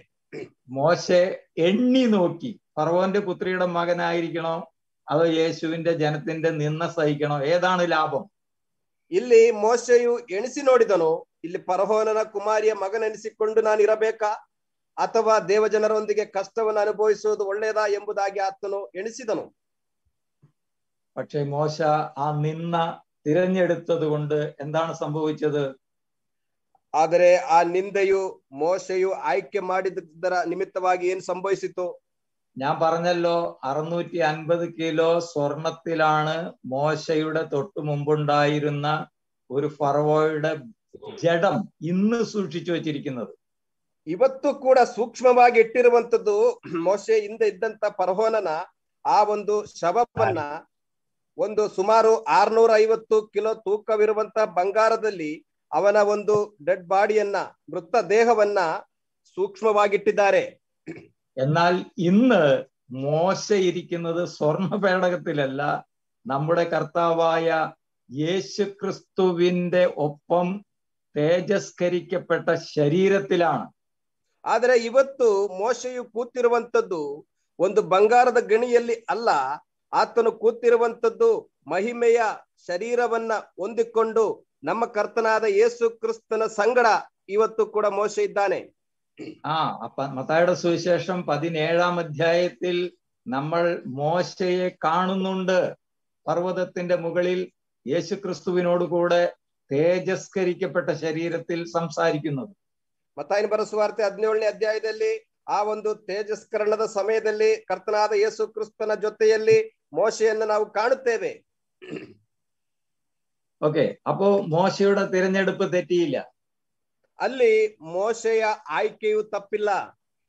യോശുവയുടെ പുസ്തകം 24-ന്റെ 15-ാം വാക്യം. ಯೋಶುವನ ಗ್ರಂಥ 24ನೇ ಅಧ್ಯಾಯದ 15ನೇ ವಾಕ್ಯ. യോശുവ എന്താണ് തിരഞ്ഞെടുത്തത്? ಯೋಶುವನು ಏನನ್ನ ಆಯ್ಕೆ ಮಾಡಿಕೊಂಡಿದ್ದಾನೆ? 24-ന്റെ ಯೆಹೋವನನ್ನು ಸೇವಿಸುವುದು ನಿಮಗೆ ಸರಿ ಕಾಣದಿದ್ದರೆ ಯಾರನ್ನು 14 തൊട്ട് വായിച്ചു. ಓಕೆ, 14ರಿಂದ ನಾವು ಓದಿಕೊಳ್ಳೋಣ. ಈಗಿರುವುದರಿಂದ ನೀವು ಯೆಹೋವನಲ್ಲಿ ಭಯಭಕ್ತಿ ಉಳ್ಳವರಾಗಿರಿ, ಆತನನ್ನು ಪೂರ್ಣ ಮನಸ್ಸಿನಿಂದಲೂ ಯಥಾರ್ಥ ಚಿತ್ತದಿಂದಲೂ ಸೇವಿಸಿರಿ. ನಿಮ್ಮ ಪೂರ್ವಿಕರು ಯುಫ್ರಟಿಸ್ ನದಿಯ ಆಚೆಯಲ್ಲಿಯೂ ಐಗುಪ್ತದಲ್ಲಿಯೂ ಪೂಜಿಸುತ್ತ ದೇವತೆಗಳನ್ನು ನಿಮ್ಮಲ್ಲಿಂದ ತೆಗೆದು ಹಾಕಿರಿ. ಯೆಹೋವನನ್ನು ಸೇವಿಸಿರಿ. ಯೆಹೋವನನ್ನು ಸೇವಿಸುವುದು ನಿಮಗೆ ಸರಿ ಕಾಣದಿದ್ದರೆ ಯಾರನ್ನು ಸೇವಿಸಬೇಕೆಂದಿದ್ದೀರಿ? ಈ ಹೊತ್ತೆ ಆರಿಸಿಕೊಳ್ಳಿರಿ. ನಿಮ್ಮ ಪೂರ್ವಿಕರು ಯುಫ್ರಟಿಸ್ ನದಿಯ ಆಚೆಯಲ್ಲಿ ಸೇವಿಸುತ್ತ ದೇವತೆಗಳು, ಈ ದೇಶದ ಮೂಲ ನಿವಾಸಿಗಳಾದ ಅಮೋರಿಯರ ದೇವತೆಗಳು, ಹೇಳಿರಿ, ನಾನು ನನ್ನ ಮನೆಯವರು യഹോവനന്നെ സേവിಸುവವು ಅಂದನು. അവിടെ എത്ര കൃത്യമായിട്ടാണ് യോശുവ പറയുന്നത്, നിങ്ങൾക്ക് ആരെയാണ് വേണ്ടത്?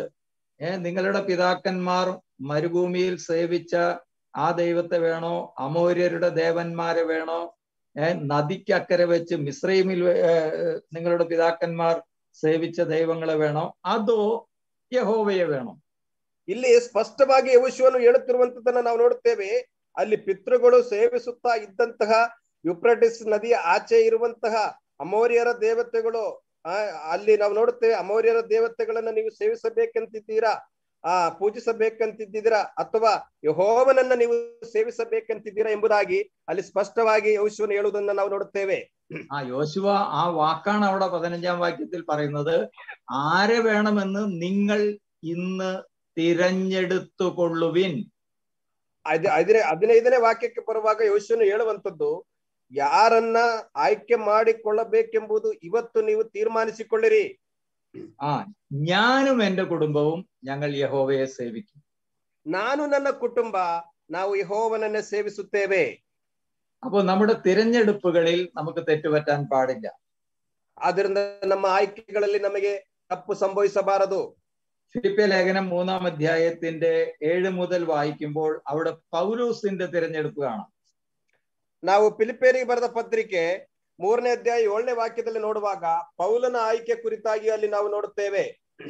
അതിന്റെ 11 വരെ വായിച്ചോ. 3ನೇ ಅಧ್ಯಾಯದ 7ರಿಂದ 11ರವರೆಗಿನ ವಾಕ್ಯಗಳನ್ನ ನಾವು ಓದಿಕೊಳ್ಳೋಣ.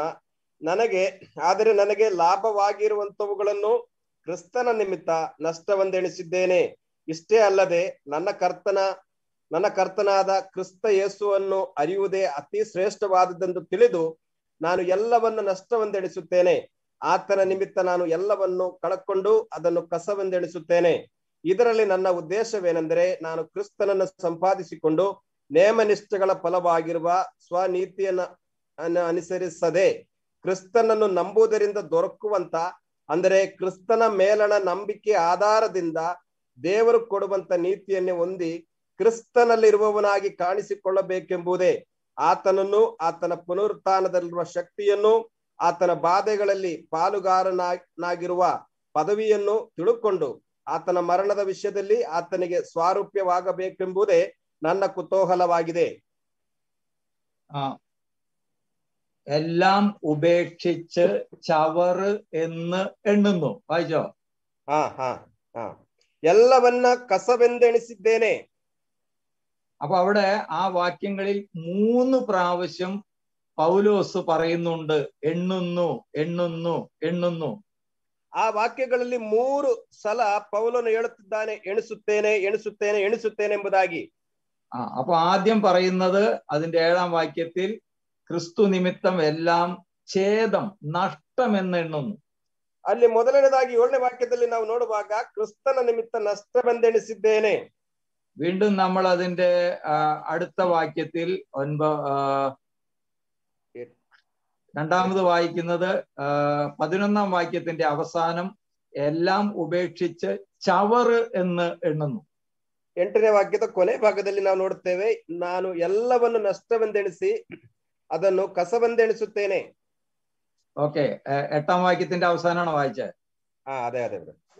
ഇനി 11-ാം വാക്യത്തിന്റെ അവസാനവും അതേ പ്രയോഗം, എല്ലാം ചവറ് എന്ന് എണ്ണുന്നു. ಅಲ್ಲಿ ನಾವು ನೋಡುತ್ತೇವೆ 11ನೇ ವಾಕ್ಯದ ಕೊನೆ ಭಾಗದಲ್ಲಿಯೂ ಕೂಡ ಎಲ್ಲ ಕಸವೆಂದೆಣಿಸಿ ಎಣಿಸುತ್ತೇನೆ ಎಂಬುದಾಗಿ ಕೂಡ ನಾವು ನೋಡುತ್ತೇವೆ. അപ്പോ ഈ പൗലോസിന്റെ മുന്നിൽ 2 വഴികളുണ്ട്. ഒന്ന് ഭൗതികമായ നന്മകൾ, ഒന്ന് യേശു ക്രിസ്തു. പക്ഷെ പൗലോസ് പറയുന്നത് ഭൗതികമായ നന്മകളല്ല, എനിക്ക് ക്രിസ്തുവാണ് ലാഭം, മറ്റതെല്ലാം ഞാൻ നഷ്ടമായി പരിഗണിക്കുന്നു. ಪೌಲನ ಮುಂದೆ ಎರಡು ಅಂಶಗಳನ್ನ ನಾವು ನೋಡುತ್ತೇವೆ, ಭೌತಿಕವಾದಂತಹ ಒಂದು ಆಶೀರ್ವಾದ ಮತ್ತು ಕ್ರಿಸ್ತನು. ಆದರೆ ಪೌಲನಲ್ಲಿ ಹೇಳುತ್ತಿರುವಂತದ್ದು ಭೌತಿಕವಾದ ಆಶೀರ್ವಾದಗಳಕ್ಕಿಂತ ನನಗೆ ಕ್ರಿಸ್ತನ ಕಾರ್ಯಗಳ ಕುರಿತಾಗಿ ನಾನು ಬಲ್ಲವನಾಗಿದ್ದೇನೆ, ಕ್ರಿಸ್ತನೇ ನನಗೆ ಸಾಕು ಎಂಬುದಾಗಿ ಇರುವಂತಹ ತೀರ್ಮಾನವನ್ನು ತೆಗೆದುಕೊಂಡು ನೋಡುತ್ತೇವೆ.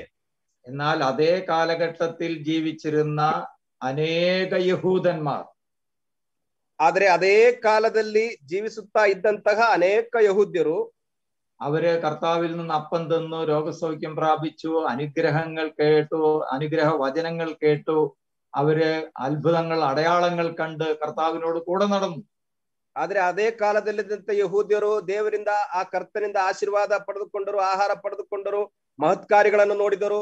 ಅವರು ರೊಟ್ಟಿಗಳನ್ನು ಕೂಡ ಸೇವಿಸಿದರು, ಆಹಾರವನ್ನು ಸೇವಿಸಿದರು. ಅನೇಕ ವಿಧವಾದ ರೋಗ ಸೌಖ್ಯತೆಯನ್ನು ಕೂಡ ಆಗಿನ ಕಾಲದ ಅನೇಕ ಯಹೂದ್ಯರು ಕರ್ತನಿಂದ ಹೊಂದಿದರು. പക്ഷെ ഒരു തിരഞ്ഞെടുപ്പിനുള്ള അവസരം ദൈവം അവർക്ക് കൊടുത്തു. ಒಂದು ಆಯ್ಕೆ ಮಾಡಿಕೊಳ್ಳುವಂತ ಒಂದು ಅವಕಾಶ ದೇವರು ಅವರ ಮುಂದೆ ಇಟ್ಟನು. നിങ്ങൾക്ക് ക്രിസ്തുവിനെ വേണോ ബറബാസിനെ വേണോ?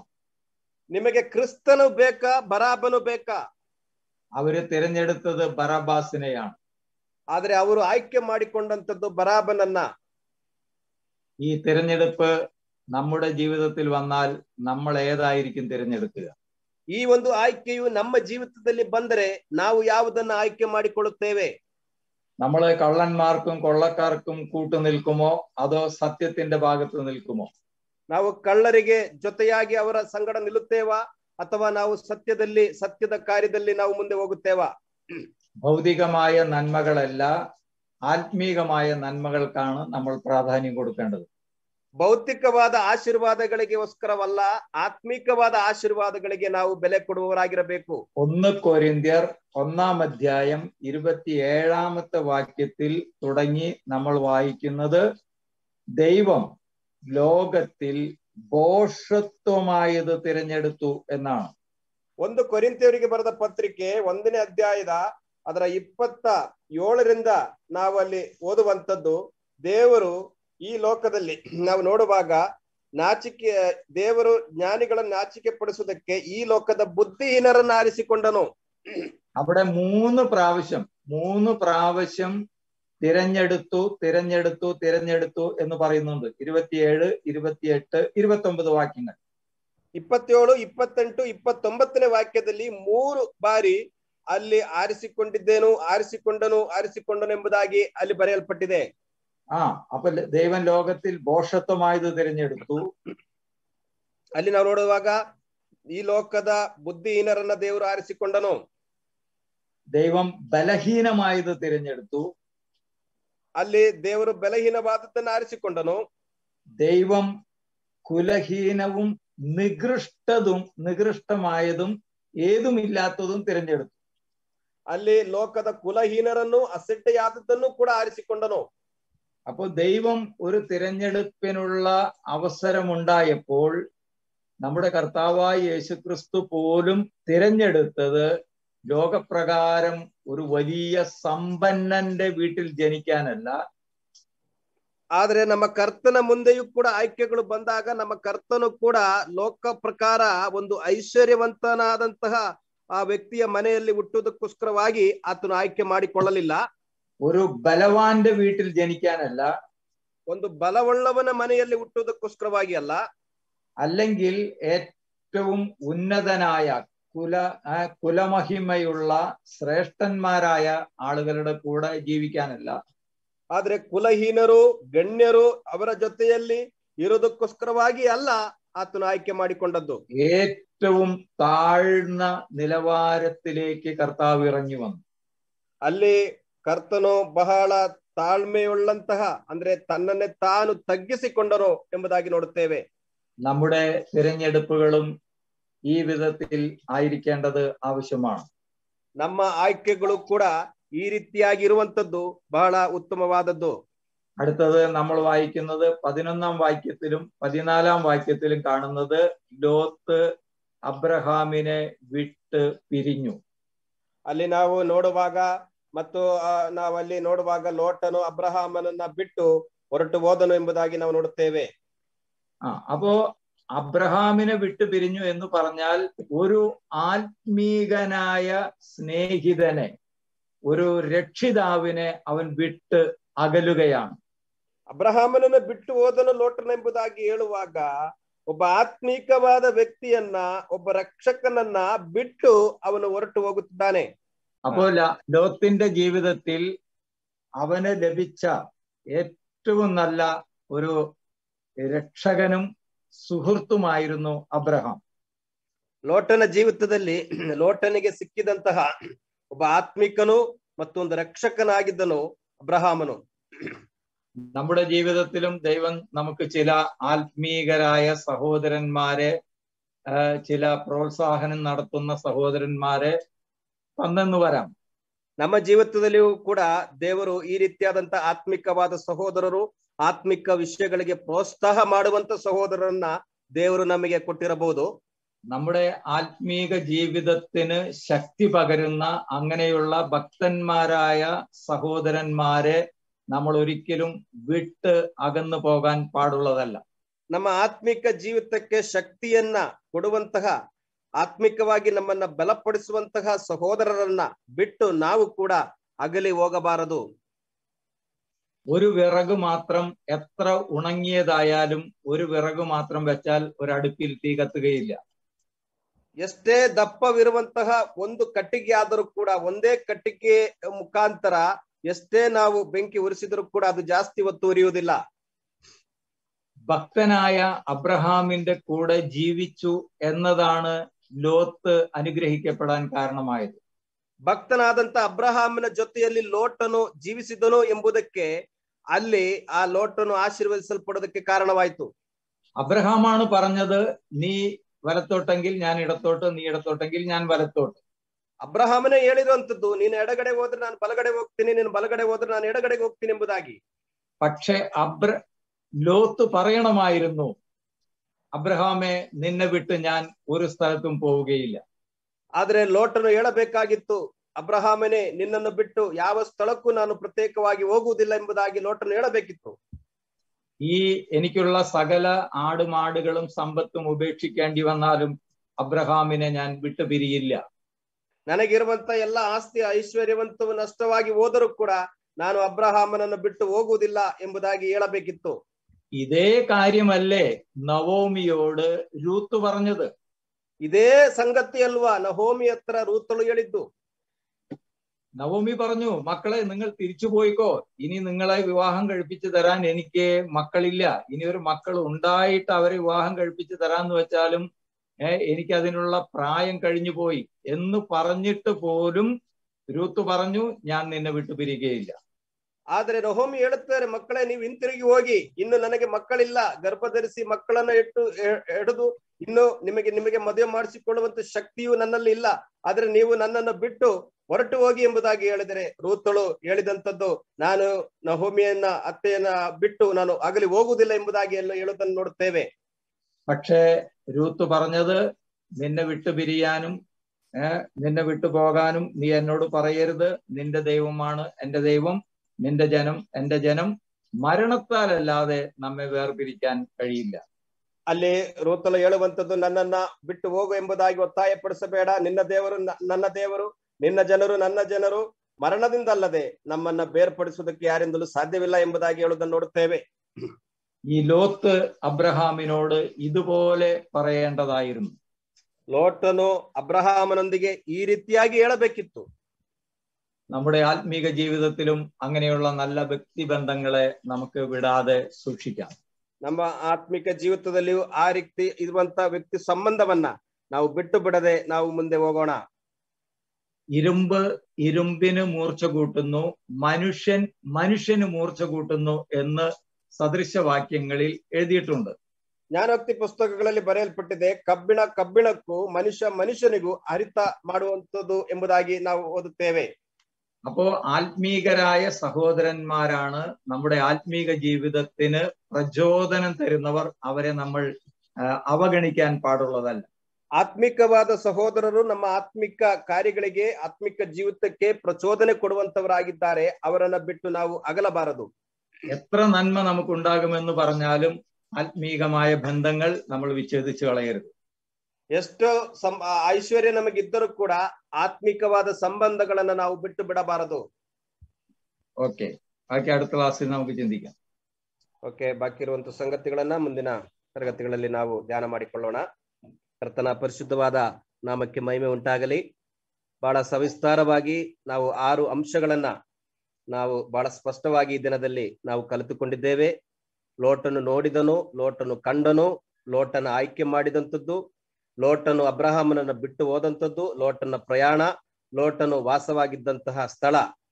ಈ 6 ಅಂಶಗಳನ್ನ ಸವಿಸ್ತಾರವಾಗಿ ನಾವು ದೇವರ ವಾಕ್ಯಕ್ಕನುಸಾರವಾಗಿ ಅನೇಕ ವಾಕ್ಯಗಳ ಮುಖಾಂತರವಾಗಿ ನಾವು ಕಂಡುಕೊಂಡು ಬಂದೆವು. ಮೊದಲನೇದಾಗಿ ನಾವು ಚಿಂತೆ ಮಾಡಿಕೊಂಡು ಬಂದಂಥದ್ದು ಲೋಟನು ನೋಡಿದನು ಎಂಬುದಾಗಿ. ಅಂದರೆ ಆತನು ನೋಡಿದಂತ ನೋಟ ಆತನು ಸರಿಯಾದ ರೀತಿಯಲ್ಲಿ ನೋಡಲಿಲ್ಲ.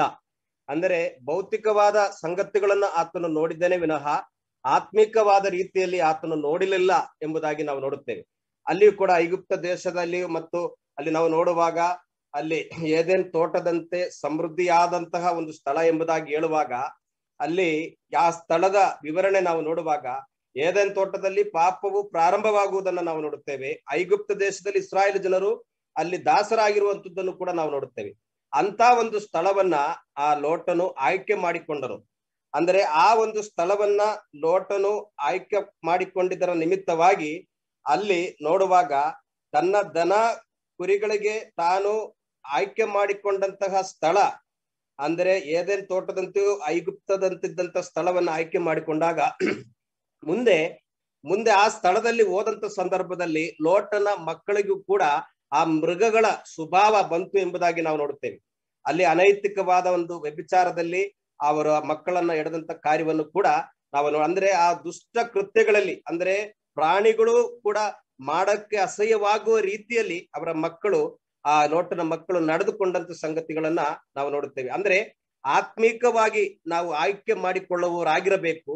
ಲೌಕಿಕವಾಗಿ ನಾವು ಆಯ್ಕೆ ಮಾಡಿಕೊಂಡರೆ ಮುಂದೆ ಅದು ನಮ್ಮ ನಾಶನಕ್ಕೆ ಕಾರಣವಾಗುತ್ತದೆ ಎಂಬುದಾಗಿ ನಾವು ಸ್ಪಷ್ಟವಾಗಿ ವಾಕ್ಯಗಳ ಮುಖಾಂತರವಾಗಿ ಕಲಿತುಕೊಂಡೆವು. ಮಾತ್ರವಲ್ಲ, ಲೋಟನು ನೋಡಿದನು, ಅಂದ್ರೆ ಆಕರ್ಷಣೆ, ಅಂದ್ರೆ ಲೋಕದಲ್ಲಿ ಅನೇಕ ವಿಧವಾದ ಆಕರ್ಷಣೆಗಳು ಒಂದು ವೇಳೆ ನಮ್ಮ ಮುಂದೆ ಸೈತಾನನು ತಂದಿಡುತ್ತಾನೆ. ಆದ್ರೆ ಅಂತ ಆಕರ್ಷಣೆಗಳನ್ನ ನಾವು ನೋಡುವವರು ಆಗಿರಬಾರದು. ಅಂತ ಆಕರ್ಷಣೆಗಳನ್ನ ನೋಡಿದರೆ ಒಂದು ವೇಳೆ ಆತ್ಮೀಕವಾದ ಜೀವಿತದಿಂದ ನಾವು ಹಿಂಜಾರಿ ಹೋಗಿ ಪಾಪದಲ್ಲಿ ಬಿದ್ದು ನಾವು ಮಾತ್ರವಲ್ಲ ನಮ್ಮ ಕುಟುಂಬ ಸಮೇತವಾಗಿ ನಾಶವಾಗುವುದಕ್ಕೆ ಸಾಧ್ಯತೆ ಉಂಟು ಎಂಬುದಕ್ಕೆ ಅನೇಕ ವ್ಯಕ್ತಿಗಳ ಜೀವಿತದಲ್ಲಿ ನಡೆದಂತಹ ಉದಾಹರಣೆ ಕುರಿತಾಗಿ ನಾವು ನೋಡ್ತಾ ಬಂದೆವು. ಮೊದಲನೇದಾಗಿ ಹವ್ವಳು ಆ ಏದೆನ್ ತೋಟದಲ್ಲಿ ದೇವರಿಟ್ಟಂತ ವ್ಯವಸ್ಥೆಯನ್ನ ಮೀರಿ ನೋಡಿದರ ನಿಮಿತ್ತವಾಗಿ ಪಾಪಕ್ಕೆ ಬೀಳುವಂತದ್ದನ್ನ ನಾವು ನೋಡ್ತೇವೆ. ಅದು ಮುಖಾಂತರ ಒಬ್ಬ ಮಾನವನಿಂದ ಪಾಪವು ಸಂಪೂರ್ಣವಾಗಿ ಎಲ್ಲರೂ ಪಾಪಿಗಳಾಗುವುದಕ್ಕೆ ಅದು ಕಾರಣವಾಯಿತು ಎಂಬುದಾಗಿ ನೋಡುತ್ತೇವೆ. ಅಂದ್ರೆ ಅಲ್ಲಿ ಅವಳು ಹೇಳಬೇಕಿತ್ತು, ಆ ಹಣ್ಣನ್ನ ಮುಟ್ಟಲು ಬಾರದು, ತಿನ್ನಲು ಬಾರದು ಎಂಬುದಾಗಿ ದೇವರ ಅಪ್ಪಣೆ ಕೊಟ್ಟಿದ್ದಾನೆ ಎಂಬುದಾಗಿ ಸೈತಾನನಿಗೆ ಹೇಳಬೇಕಾದ ಅವಳು ಆ ಒಂದು ರಮ್ಯವಾಗಿಯೂ ಕಣ್ಣಿಗೆ ಕಾಣುವಂಥದ್ದು ಸೌಂದರ್ಯವಾಗಿ ಕಂಡಾಗ ದೇವರ ಆಜ್ಞೆಯನ್ನ ಮೀರಿ ಪಾಪಕ್ಕೆ ಒಳಬಿದ್ದು ಅಲ್ಲಿ ಪಾಪದ ಉತ್ಪತ್ತಿಯ ಕುರಿತಾಗಿ ಅಲ್ಲಿ ನಾವು ನೋಡುತ್ತೇವೆ ಏದೆನ್ ತೋಟದಲ್ಲಿ. ಅದೇ ಪ್ರಕಾರವಾಗಿ ಆಕಾನನ ಜೀವಿತದಲ್ಲಿಯೂ ಕೂಡ ದೇವರು ನಿಷಿದ್ಧ ಮಾಡಿದಂತಹ ವಸ್ತುಗಳನ್ನ ಆಕಾನನು ವಶಪಡಿಸಿ ಇಟ್ಟುಕೊಂಡಿದ್ದರ ನಿಮಿತ್ತವಾಗಿ ಆತನು ಅದನ್ನ ನೋಡಿದನು, ಕಂಡು ಆಕರ್ಷಣೆಗೊಳಗಾಗಿ ತಾನು ಅದನ್ನ ತನ್ನ ಗುಡಾರದಲ್ಲಿ ಬಚ್ಚಿಟ್ಟಿದ್ದರ ನಿಮಿತ್ತ ಮುಂದೆ ನಾವು ನೋಡುತ್ತೇವೆ ಆಕಾನನು ಮಾತ್ರವಲ್ಲ, ಅವನಿಗಿದ್ದಂತ ಅವನು ಏನು ಬಚ್ಚಿಟ್ಟುಕೊಂಡು ಅದು ಸಂಗ್ರಹಿಸಿಟ್ಟುಕೊಂಡಿದ್ದನೋ ಅದು ಸಮೇತವಾಗಿ ಚಿನ್ನ ಬೆಳ್ಳಿ ಮಕ್ಕಳು ಅವನಿಗಿದ್ದೆಲ್ಲವೂ ಕೂಡ ಕಲ್ಲು ಎಸೆದು ಅವನು ಕೊಲ್ಲಲ್ಪಟ್ಟನು ಎಂಬುದಾಗಿ ನೋಡುತ್ತೇವೆ. ಅಂದ್ರೆ ಅವನ ಕುಟುಂಬಕ್ಕೆ ನಾಶನಕ್ಕೆ ಆ ಆಕಾನನೇ ಕಾರಣಕರ್ತನಾದನು ಎಂಬುದಾಗಿ ನಾವು ಕಲಿತಾ ಬಂದೆವು. ಮಾತ್ರವಲ್ಲ, ನಾವು ಮತ್ತು ನೋಡುವಾಗ ಇನ್ನು ನಾವು ಮುಂದೆ ಹೋಗುವಾಗ ನಾವು ದಾವೀದನ ಕುರಿತಾಗಿ ಕೂಡ ನಾವು ಕಲಿತುಕೊಂಡೆ. ದಾವೀದನು ಯಾವ ರೀತಿಯಾಗಿ ಅಂದರೆ ಆ ಸುಂದರವಾದಂತಹ ಆ ಸ್ತ್ರೀಯನ್ನು ನೋಡಿದನು, ಅಂದರೆ ಆಕಸ್ಮಿಕವಾಗಿ ಅದು ನೋಡಿದ್ದಲ್ಲ, ಸೂಕ್ಷ್ಮವಾಗಿ ನೋಡಿದರ ನಿಮಿತ್ತವಾಗಿ ಆ ಒಂದು ಸುಂದರಿಯಾದಂತ ಸ್ತ್ರೀಯನ್ನ ಕಂಡನೆಂಬುದಾಗಿ ನೋಡುತ್ತೇವೆ. ಕಂಡಿದ್ದರ ನಿಮಿತ್ತವಾಗಿ ಆಕರ್ಷಣೆಗೊಳಬಿದ್ದು ಪಾಪಕ್ಕೆ ಒಳಬಿದ್ದು ವ್ಯಭಿಚಾರ ಮಾಡಿ ದೇವರಿಂದ ದೂರವಾಗಿ ಅದರ ನಂತರ ದಾವೀದನು ಅನುಭವಿಸಿದಂತ ಅನೇಕ ಕಷ್ಟಗಳು ವ್ಯತ್ಯೆಗಳ ಕುರಿತಾಗಿ ಕೂಡ ನಾವು ಕಲಿಯುತ್ತಾ ಬಂದಿದ್ದೇವೆ. ಹೀಗೆ ನೋಡುವಂತಹ ನೋಟ ಸರಿ ಇಲ್ಲದಿದ್ದರೆ ಅನೇಕ ವಿಧವಾದಂತಹ ತಪ್ಪುಗಳಿಗೆ ಅಂದ್ರೆ ಪಾಪಗಳಿಗೆ ಸೆಳೆಯಲ್ಪಟ್ಟು ನಾವು ಲೌಕಿಕವಾದ ಜೀವಿತದಲ್ಲಿ ಬಿದ್ದು ಹೋಗಿ ಆತ್ಮಿಕವಾದ ಕಾರ್ಯಗಳನ್ನ ಬಿಟ್ಟು ದೇವರ ಪ್ರಸನ್ನತೆಯನ್ನ ಬಿಟ್ಟು ದೇವರ ಅನ್ಯೋನ್ಯತೆಯಿಂದ ನಾವು ದೂರ ಹೋಗುತ್ತೇವೆ ಎನ್ನುವುದಕ್ಕೆ ಅನೇಕ ವ್ಯಕ್ತಿಗಳ ಆ ಉದಾಹರಣೆ ಅವರ ಜೀವಿತದಲ್ಲಿ ನಡೆದಂತ ಸಂಗತಿಗಳನ್ನ ಒಂದೊಂದಾಗಿ ನಾವು ಅಲ್ಲಿ ನೋಡುತ್ತಾ ಬಂದೆವು. ಆದ್ರೆ ಕೆಲವೊಬ್ಬರು ವ್ಯಕ್ತಿಗಳು ದೇವರ ಕಾರ್ಯಕ್ಕೋಸ್ಕರ ಅಂದ್ರೆ ದೇವರಿಗೋಸ್ಕರ ಒಳ್ಳೆ ಆಯ್ಕೆಗಳನ್ನ ಮಾಡಿಕೊಂಡಂತ ವ್ಯಕ್ತಿಗಳ ಕುರಿತಾಗಿ ನಾವು ನೋಡುತ್ತಾ ಬಂದೆವು. ಅದಕ್ಕೆ ಮೊದಲನೇ ವ್ಯಕ್ತಿಯಾದಂತ ಮೋಶೆ ಜೀವಿತದಲ್ಲಿ ಮೋಶೆಯೂ ಕೂಡ ಆಯ್ಕೆ ಮಾಡಿಕೊಂಡಂತ ಸಂಗತಿ ಏನಾಗಿತ್ತು? ಆ ಮೋಶೆಯ ಜೀವಿತದಲ್ಲಿ ನೋಡುವಾಗ ಐಗುಪ್ತ ದೇಶದ ಸರ್ವ ಐಶ್ವರ್ಯಕ್ಕಿಂತಲೂ ದೇವಜನರೊಂದಿಗೆ ಕಷ್ಟವನ್ನು ಅನುಭವಿಸುವುದು ಒಳ್ಳೆಯದೆಂಬುದಾಗಿ ಆತನು ಆಯ್ಕೆ ಮಾಡಿಕೊಳ್ಳುವುದನ್ನು ನೋಡುತ್ತೇವೆ. ಅಂದ್ರೆ ಫರೋಹನನ ಕುಮಾರಿಯ ರಾಜನೆನಿಸಿಕೊಳ್ಳುವುದಕ್ಕಿಂತ ಅಂದ್ರೆ ಅರಮನೆಯಲ್ಲಿ ಇರುವುದಕ್ಕಿಂತಲೂ ನಾವು ನೋಡ್ತಾ ಬಂದೆವು. ಫರೋಹನನ್ನು ಸುಮಾರು 650 kg ಚಿನ್ನದ ಗಣಿಯಲ್ಲಿ ಅವನ ಶವವನ್ನು ಇವತ್ತು ಕೂಡ ಸೂಕ್ಷ್ಮವಾಗಿ ಇಡಲ್ಪಟ್ಟಿದೆ ಎಂಬುದಾಗಿ ಅಲ್ಲಿ ನಾವು ಕೇಳುತ್ತಾ ಬಂದೆವು. ಅದೇ ಪ್ರಕಾರವಾಗಿ ಒಂದು ವೇಳೆ ಲೌಕಿಕವಾದದ್ದೇನ ಏನಾದ್ರೂ ಮೋಶೆ ಆಯ್ಕೆ ಮಾಡಿಕೊಂಡಿದ್ರೆ ಖಂಡಿತವಾಗಲೂ ಮುಂದೆ ಒಂದು ದಿನ ಮೋಶೆಯ ಶವವೂ ಕೂಡ ಈ ರೀತಿಯಾಗಿ ಸುಮಾರು 600 kg ತೂಕವಿರುವಷ್ಟು ಆ ಒಂದು ಚಿನ್ನದ ಗಣಿಯಲ್ಲಿ ಅವನ ಆ ಒಂದು ಶವವನ್ನು ಕೂಡ ಸೂಕ್ಷ್ಮವಾಗಿ ಇಡುತ್ತಿತ್ತು. ಆದ್ರೆ ಅಲ್ಲಿ ಮೋಶೆ ಅದನ್ನ ಆಯ್ಕೆ ಮಾಡಿಕೊಳ್ಳಲಿಲ್ಲ. ಈ ಲೋಕದ ಅಂದ್ರೆ ಐಗುಪ್ತ ದೇಶದ ಸರ್ವ ಐಶ್ವರ್ಯಕ್ಕಿಂತಲೂ ಕ್ರಿಸ್ತನ ನಿಮಿತ್ತವಾಗಿರುವಂತಹ ಆ ಕ್ರಿಸ್ತನ ನಿಮಿತ್ತವಾಗಿ ಕಷ್ಟವನ್ನು ಅನುಭವಿಸುವುದೇ ಒಳ್ಳೆಯದೆಂಬುದಾಗಿ ತೀರ್ಮಾನಿಸಿಕೊಂಡು ಆತನು ಆಯ್ಕೆ ಮಾಡಿಕೊಂಡನೆಂಬುದಾಗಿ ನೋಡುತ್ತೇವೆ. ಒಂದು ವೇಳೆ ಮೋಶೆಯ ಆ ರೀತಿಯಾಗಿ ಆಯ್ಕೆ ಮಾಡಿಕೊಂಡರೂ ಕೂಡ ಮನುಷ್ಯರ ಮುಂದೆ ಕೇವಲವಾದದ್ದನ್ನ ಒಂದು ವೇಳೆ ಅಲ್ಲಿ ಮೋಶೆಯ ಆಯ್ಕೆ ಮಾಡಿಕೊಂಡಿದ್ದರ ನಿಮಿತ್ತ ಮೋಶೆ ಇವತ್ತು ಎಲ್ಲಿದ್ದಾನೆಂಬುದಾಗಿ ನೋಡುವಾಗ ನಮ್ಮ ಕರ್ತನಾದ ಯೇಸು ಕ್ರಿಸ್ತನ ಬಳಿಯಲ್ಲಿ ಮಹಿಮೆಯ ಶರೀರವನ್ನ ಪಡೆದುಕೊಂಡವನಾಗಿ ಆತನು ಅಲ್ಲಿ ಇದ್ದಾನೆ ಎಂಬುದಾಗಿ ನಾವು ನೋಡುತ್ತೇವೆ. ಅಂದ್ರೆ ಅತ್ಯುನ್ನತವಾದ ಸ್ಥಾನದಲ್ಲಿ ದೇವರು ಇವತ್ತು ಮೋಶೆಯನ್ನು ಇಟ್ಟಿರುವಂತ ಸಂಗತಿಯನ್ನು ಕೂಡ ನಾವು ಕಲಿತಾ ಬಂದಿದ್ದೇವೆ. ಮಾತ್ರವಲ್ಲ, ಅಲ್ಲಿಯೂ ಕೂಡ ಭೌತಿಕವಾದ ಕಾರ್ಯಗಳನ್ನ ಮೋಶೆ ಆಯ್ಕೆ ಮಾಡಲಿಲ್ಲ, ಆತ್ಮಿಕವಾದ ಕಾರ್ಯವನ್ನ ಮೋಶೆ ಆಯ್ಕೆ ಮಾಡಿಕೊಂಡನೆಂಬುದಾಗಿ ನಾವು ಕಲಿತಾ ಬಂದೆ. ಅದೇ ಪ್ರಕಾರವಾಗಿ ಯೆಹೋಶುವನ ಜೀವಿತದಲ್ಲಿಯೂ ಕೂಡ ಯುಫ್ರಟಿಸ್ ಆಚೆ ಅನ್ಯ ದೇವತೆಗಳನ್ನ ಸೇವಿಸುತ್ತಿದ್ದಂತ ನಿಮ್ಮ ಪೂರ್ವಿಕರು ಅನ್ಯ ದೇವತೆಗಳನ್ನ ಸೇವಿಸುತ್ತಾ ಇದ್ದರು. ನಿಮಗೆ ಯಾವುದು ಬೇಕೋ ನೀವು ಆರಿಸ್ಕೊಳ್ರಿ, ಆದ್ರೆ ಯೆಹೋವನು ಬೇಕೋ, ಯುಫ್ರಟಿಸ್ ನದಿ ಆಚೆ ಇರುವಂತ ದೇವತೆಗಳು ನಿಮಗೆ ಬೇಕು, ನೀವೇ ಆಯ್ಕೆ ಮಾಡಿಕೊಳ್ಳಿರಿ. ಆದರೆ ನಾನು ನನ್ನ ಕುಟುಂಬ ನಾವು ಯೆಹೋವನನ್ನೇ ಸೇವಿಸುತ್ತೇವೆ ಎಂಬಂತ ಒಳ್ಳೆಯ ತೀರ್ಮಾನವನ್ನ ಯೆಹೋಶುವನು ತನ್ನ ಜೀವಿತದಲ್ಲಿ ತೆಗೆದುಕೊಂಡುದನ್ನ ನಾವು ನೋಡುತ್ತೇವೆ. ಅದೇ ಪ್ರಕಾರವಾಗಿ ಅಪೊಸ್ತಲನಾದ ಪೌಲನು ಕೂಡ ತನ್ನ ಜೀವಿತದಲ್ಲಿ ತನಗೆ ಲಾಭವಾಗಿರುವಂತದ್ದು ಎಲ್ಲವನ್ನು ಕಸವೆಂದೆಣಿಸುತ್ತಾ ನಷ್ಟವೆಂದೆಣಿಸುತ್ತಾ ಕ್ರಿಸ್ತನ ನಿಮಿತ್ತವಾಗಿರುವಂತ ನಿಂದೆಯನ್ನ ಕಷ್ಟವನ್ನ ಅನುಭವಿಸುವುದೇ ತನಗೆ ಲಾಭ ಎಂಬುದಾಗಿ ಅತಿ ಶ್ರೇಷ್ಠವಾಗಿ ಎಣಿಸಿದ್ದನ್ನ ನಾವು ಕಲಿಯುತ್ತಾ ಬಂದಿದ್ದೇವೆ. ಹೀಗೆ ನಾವು ನೋಡುವಾಗ ಹೀಗೆ ಇದ್ದಂತ ಭಕ್ತರು ತನ್ನ ಜೀವಿತದಲ್ಲಿ ಒಳ್ಳೆಯ ಆಯ್ಕೆಗಳನ್ನ ಮಾಡಿಕೊಂಡು, ಅಂದ್ರೆ ನಾವು ಆರಿಸಿಕೊಳ್ಳುವಂತ ಸಂಗತಿಗಳು ಏನಾಗಿದೆ, ಇವತ್ತು ನಮ್ಮ ಮುಂದೆ 2 ಮಾರ್ಗಗಳಿದೆ. ಒಂದು ಲೌಕಿಕವಾದ ಕಾರ್ಯ, ಮತ್ತೊಂದು ಆತ್ಮಿಕವಾದ ಕಾರ್ಯ. ಒಂದು ವೇಳೆ ನಮ್ಮ ಮುಂದೆ ಇರುವಂತಹ ಈ 2 ಅಂಶಗಳಲ್ಲಿ ನಾವು ಯಾವುದನ್ನ ಆರಿಸಿಕೊಳ್ಳುತ್ತೇವೆ, ಒಂದು ವೇಳೆ ಈ ಭಕ್ತರು ಯಾವ ರೀತಿಯಾಗಿ ಮೋಶೆ, ಯೆಹೋಶುವನು, ಪೌಲನು ಯಾವ ರೀತಿಯಾಗಿ ಕರ್ತನ ಮುಂದೆ ತಗ್ಗಿಸಿಕೊಂಡು ಆ ಆತ್ಮಿಕವಾದ ಕಾರ್ಯಗಳನ್ನ ಹೇಗೆ ಆರಿಸಿಕೊಂಡರೋ ಅದೇ ಪ್ರಕಾರವಾಗಿ ಇವತ್ತು ಕೂಡ ದೇವಜನರಾಗಿರುವ ನಾವು ಪರಲೋಕದ ಕಾರ್ಯದ ಮೇಲೆ ಮನಸ್ಸಿಡುವವರು, ಪರಲೋಕದ ಕಾರ್ಯಗಳ ಕುರಿತಾಗಿ ಚಿಂತಿಸುವವರು, ಪರಲೋಕದ ಕಾರ್ಯಗಳ ಕುರಿತಾಗಿ ನಮ್ಮ ಆಯ್ಕೆಯು ಅದು ಆತ್ಮೀಕವಾದ ಆಯ್ಕೆ ಆಗಿರಬೇಕು ಎಂಬಂತ ಅಂಶಗಳನ್ನ ನಾವು ಕಲಿತಾ ಬಂದೆವು. ಮಾತ್ರವಲ್ಲ, ಕೊನೆಯದಾಗಿ ನಾವು ನೋಡ್ತಾ ಬಂದ ಹಾಗೆ ಅಲ್ಲಿ ಅವರಿಬ್ಬರ ಒಂದು ಒಳ್ಳೆಯ ಆ ಸಂಬಂಧ, ಅಂದ್ರೆ ಅನ್ಯೋನ್ಯತೆ ಮತ್ತು ಅಬ್ರಹಾಮನು ಲೋಟನು ಅಲ್ಲಿ ನೋಡುವಾಗ ಅವರು ಉತ್ತಮವಾಗಿ, ಅಂದ್ರೆ ಲೋಟನನ್ನು ಆತ್ಮಿಕವಾಗಿ ಪ್ರೋತ್ಸಾಹ ಪಡಿಸುತ್ತಾ ಊರ್ ದೇಶದಿಂದಲೂ ಕೂಡ ಪ್ರಯಾಣ ಮಾಡುತ್ತಾ ಒಟ್ಟಾಗಿ ಸಹಕರಿಸಿಕೊಂಡು ಆತ್ಮಿಕ ಕಾರ್ಯಗಳಿಗೆ ಬೆಂಬಲವನ್ನ ಕೊಟ್ಟು ಪೋಷಿಸುತ್ತಿದ್ದಂತ ಒಬ್ಬ ರಕ್ಷಕನನ್ನ ಬಿಟ್ಟು ಮೋಶೆಯು ಅಲ್ಲಿ ಒಬ್ಬ ರಕ್ಷಕನನ್ನ ಬಿಟ್ಟು ಅಲ್ಲಿ ಲೋಟನು ಅಬ್ರಹಾಮನನ್ನ ಬಿಟ್ಟು ಹೋಗುವಂತ ಒಂದು ಸಂಗತಿಯನ್ನ ನಾವಲ್ಲಿ ನೋಡ್ತಾ ಬಂದು, ಇದು ನಮಗೆ ಒಂದು ಆತ್ಮಿಕ ಪಾಠವನ್ನ ಕಲಿಸುವಂತದ್ದಾಗಿದೆ. ಅಂದ್ರೆ ನಮ್ಮ ಆತ್ಮಿಕ ಜೀವಿತಕ್ಕೆ ಪ್ರೋತ್ಸಾಹ ಕೊಡುವಂತಹ, ಬೆಂಬಲ ಕೊಡುವಂತಹ, ನಮ್ಮನ್ನ ಆತ್ಮಿಕವಾಗಿ ಪ್ರೋತ್ಸಾಹಗೊಳಿಸುವಂತಹ, ನಮ್ಮನ್ನ ನಡೆಸುವಂತಹ ಆ ಸಹೋದರರನ್ನ, ಅಂದ್ರೆ ದೇವರ ಸೇವಕರಾಗಿರ್ಬೋದು, ಸಹೋದರರಾಗಿರ್ಬೋದು, ಆತ್ಮಿಕವಾಗಿ ನಮಗೆ ಉತ್ತೇಜನ ಕೊಡುವವರನ್ನ ಬಿಟ್ಟು ನಾವು ಅಗಲಿ ಹೋಗಕೂಡದು ಎಂಬುದಾಗಿ ನಾವು ಕಲಿತಾ ಬಂದಿದ್ದೇವೆ. ಒಂದು ವೇಳೆ ನಾವು ಅದನ್ನ ಅಗಲಿ ಹೋಗುವುದು ನಾವು ನಾಶನಕ್ಕೆ ಹೋಗುವುದಕ್ಕೆ, ನಶಿಸಿ ಹೋಗುವುದಕ್ಕೆ, ಆತ್ಮಿಕವಾಗಿ ಬಲಹೀನರಾಗುವುದಕ್ಕೆ ಕಾರಣವಾಗುತ್ತದೆ ಎಂಬುದಾಗಿ ನಾವು ಕಲಿತಾ ಬಂದಿದ್ದೇವೆ. ಮಾತ್ರವಲ್ಲ, ಆ ಒಂದು ಮೋಶೆಯು ನೋಡಿ ಆಯ್ಕೆ ಮಾಡಿಕೊಂಡು ಪ್ರಯಾಣ ಮಾಡಿ ಹೋಗಿದಂತ ಸ್ಥಳ ಯಾವ ರೀತಿಯಾಗಿತ್ತು ಎಂಬುದಾಗಿ ನೋಡುವಾಗ ಆ ಸ್ಥಳದಲ್ಲಿ ತನ್ನ ಮಕ್ಕಳಿಗೂ ತನ್ನ ಹೆಂಡತಿಯನ್ನ ತಾನು ಕಳ್ಕೊಂಡ, ಆದ್ರೆ ಮಕ್ಕಳನ್ನು ತಾನು ಅಲ್ಲಿಂದ ಓಡಿ ಆ ಒಂದು ದೇಶವನ್ನ, ಆ ಒಂದು ಪ್ರಾಂತ್ಯವನ್ನ, ಸೊದೋಮ್ ಗೊಮೋರವನ್ನ ಬಿಟ್ಟು ಓಡಬೇಕಾದ ಒಂದು ಪರಿಸ್ಥಿತಿ ಬಂತು. ಅಂದ್ರೆ ತನ್ನ ಆ ಒಂದು ಲೌಕಿಕವಾದ ಕಣ್ಣುಗಳ ಮುಖಾಂತರವಾಗಿ ಆಯ್ಕೆ ಮಾಡಿದಂತ ಸ್ಥಳ ತಾನು ಆಸ್ತಿ ಮಾಡಿಟ್ಟು ಅಲ್ಲಿ ಪಟ್ಟಣವನ್ನ ಕಟ್ಟಿ ಎಲ್ಲದೂ ಸಂರಕ್ಷಣೆಯಲ್ಲಿ ಇದೆ ಎಂಬುದಾಗಿ ನೆನೆಸುವಷ್ಟು ಸಮಯದಲ್ಲಿ ಆ ಒಂದು ಪಟ್ಟಣವನ್ನೇ ಬಿಟ್ಟು ತಾನು ತನ್ನ ಮಕ್ಕಳು ಆ ಹೆಂಡತಿಯನ್ನ ಕಳ್ಕೊಂಡು ಅಲ್ಲಿಂದ ಓಡಿ ಹೋಗುವಂತಹ ಲೋಟನನ್ನು ನಾವು ನೋಡುತ್ತೇವೆ. ಆದ್ರೆ ನಮ್ಮ ಜೀವಿತದಲ್ಲಿಯೂ ಕೂಡ ಈ ಭೂಲೋಕದಲ್ಲಿ ನಾವು ಆತ್ಮಿಕವಾಗಿ ಆಯ್ಕೆ ಮಾಡಿಕೊಳ್ಳುವವರಾಗಿರಬೇಕೇ ವಿನಃ ಭೌತಿಕವಾದ ಕಾರ್ಯಗಳಲ್ಲಿ ನಾವು ಮನಸ್ಸಿಡುವವರಾಗಿರಬಾರದು ಎಂಬುದಾಗಿ ಈ ದಿನದ ವಾಕ್ಯಗಳು ನಮ್ಮ ಜೀವಿತದಲ್ಲಿ ಬಹಳ ಆಶೀರ್ವಾದಕರವಾದ ವಾಕ್ಯಗಳನ್ನ ನಾವು ಕಲಿತಾ ಬಂದಿದ್ದೇವೆ. ನಾವು ಈ ವ್ಯಕ್ತಿಗಳು ಯಾವ ರೀತಿಯಾಗಿ ಮೋಶೆ, ಯೆಹೋಶುವನು ಮತ್ತು ಪೌಲನು ಯಾವ ರೀತಿಯಾಗಿ ಅವರ ಆಯ್ಕೆಯನ್ನ ಮಾಡಿಕೊಂಡರು, ಅವರ ಆಯ್ಕೆ ಯಾವ ರೀತಿಯಾಗಿತ್ತು ಮತ್ತು ತಪ್ಪಾದ ಆಯ್ಕೆಗಳನ್ನ ತೆಗೆದುಕೊಂಡು ಅದರ ನಿಮಿತ್ತವಾಗಿ ಅಲ್ಲಿ ನೋಡುವಾಗ ಆಕಾನನು, ಹವ್ವಳು ಮತ್ತು ದಾವಿದನು ತಪ್ಪಾದ ಆ 3 ವ್ಯಕ್ತಿಗಳ ಜೀವಿತದಲ್ಲಿ ನೋಡುವಾಗ ಅವರು ಭೌತಿಕವಾದ ರೀತಿಯಲ್ಲಿ ಅವರು ನೋಡಿದರು, ಅವರು ಪಾಪಕ್ಕೆ ಸೆಳೆಯಲ್ಪಟ್ಟರು, ಪಾಪದಲ್ಲಿ ಬಿದ್ದು ಹೋಗುವುದಕ್ಕೆ ಅವರು ಕಾರಣವಾಯಿತು.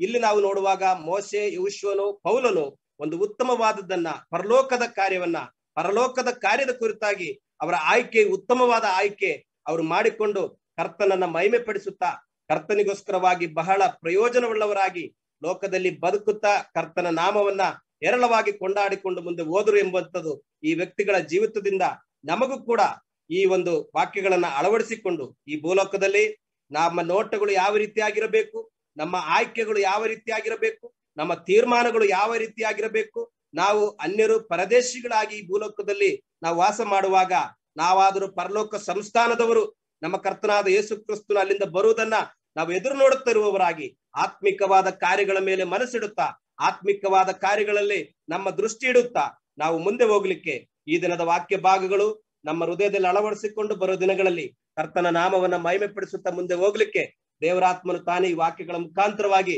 ನಮ್ಮೆಲ್ಲರನ್ನು ಬಲಪಡಿಸಿ ಆಶೀರ್ವದಿಸಿ ನಡೆಸಲಿ. ಈ ರೀತಿಯಾಗಿ ಕರ್ತನ ವಾಕ್ಯವನ್ನು ಹಂಚಿದಂತಹ ದೇವರ ಸೇವಕರಾದಂತ ಜೋನ್ಸನ್ ಕೊಳಂಗರ ಕರ್ತನ ಸೇವಕರಿಗೆ ಕರ್ತನಾದ ಯೇಸು ಕ್ರಿಸ್ತನ ಹೆಸರಿನಲ್ಲಿರುವಂತ ಪ್ರೀತಿಯ ವಂದನೆಯನ್ನ ತಿಳಿಸುತ್ತಾ ಕರ್ತನ ಅತಿ ಪರಿಶುದ್ಧವಾದ ನಾಮಕ್ಕೆ ಮಹಿಮೆ ಉಂಟಾಗಲಿ. ಆಮೇನ್.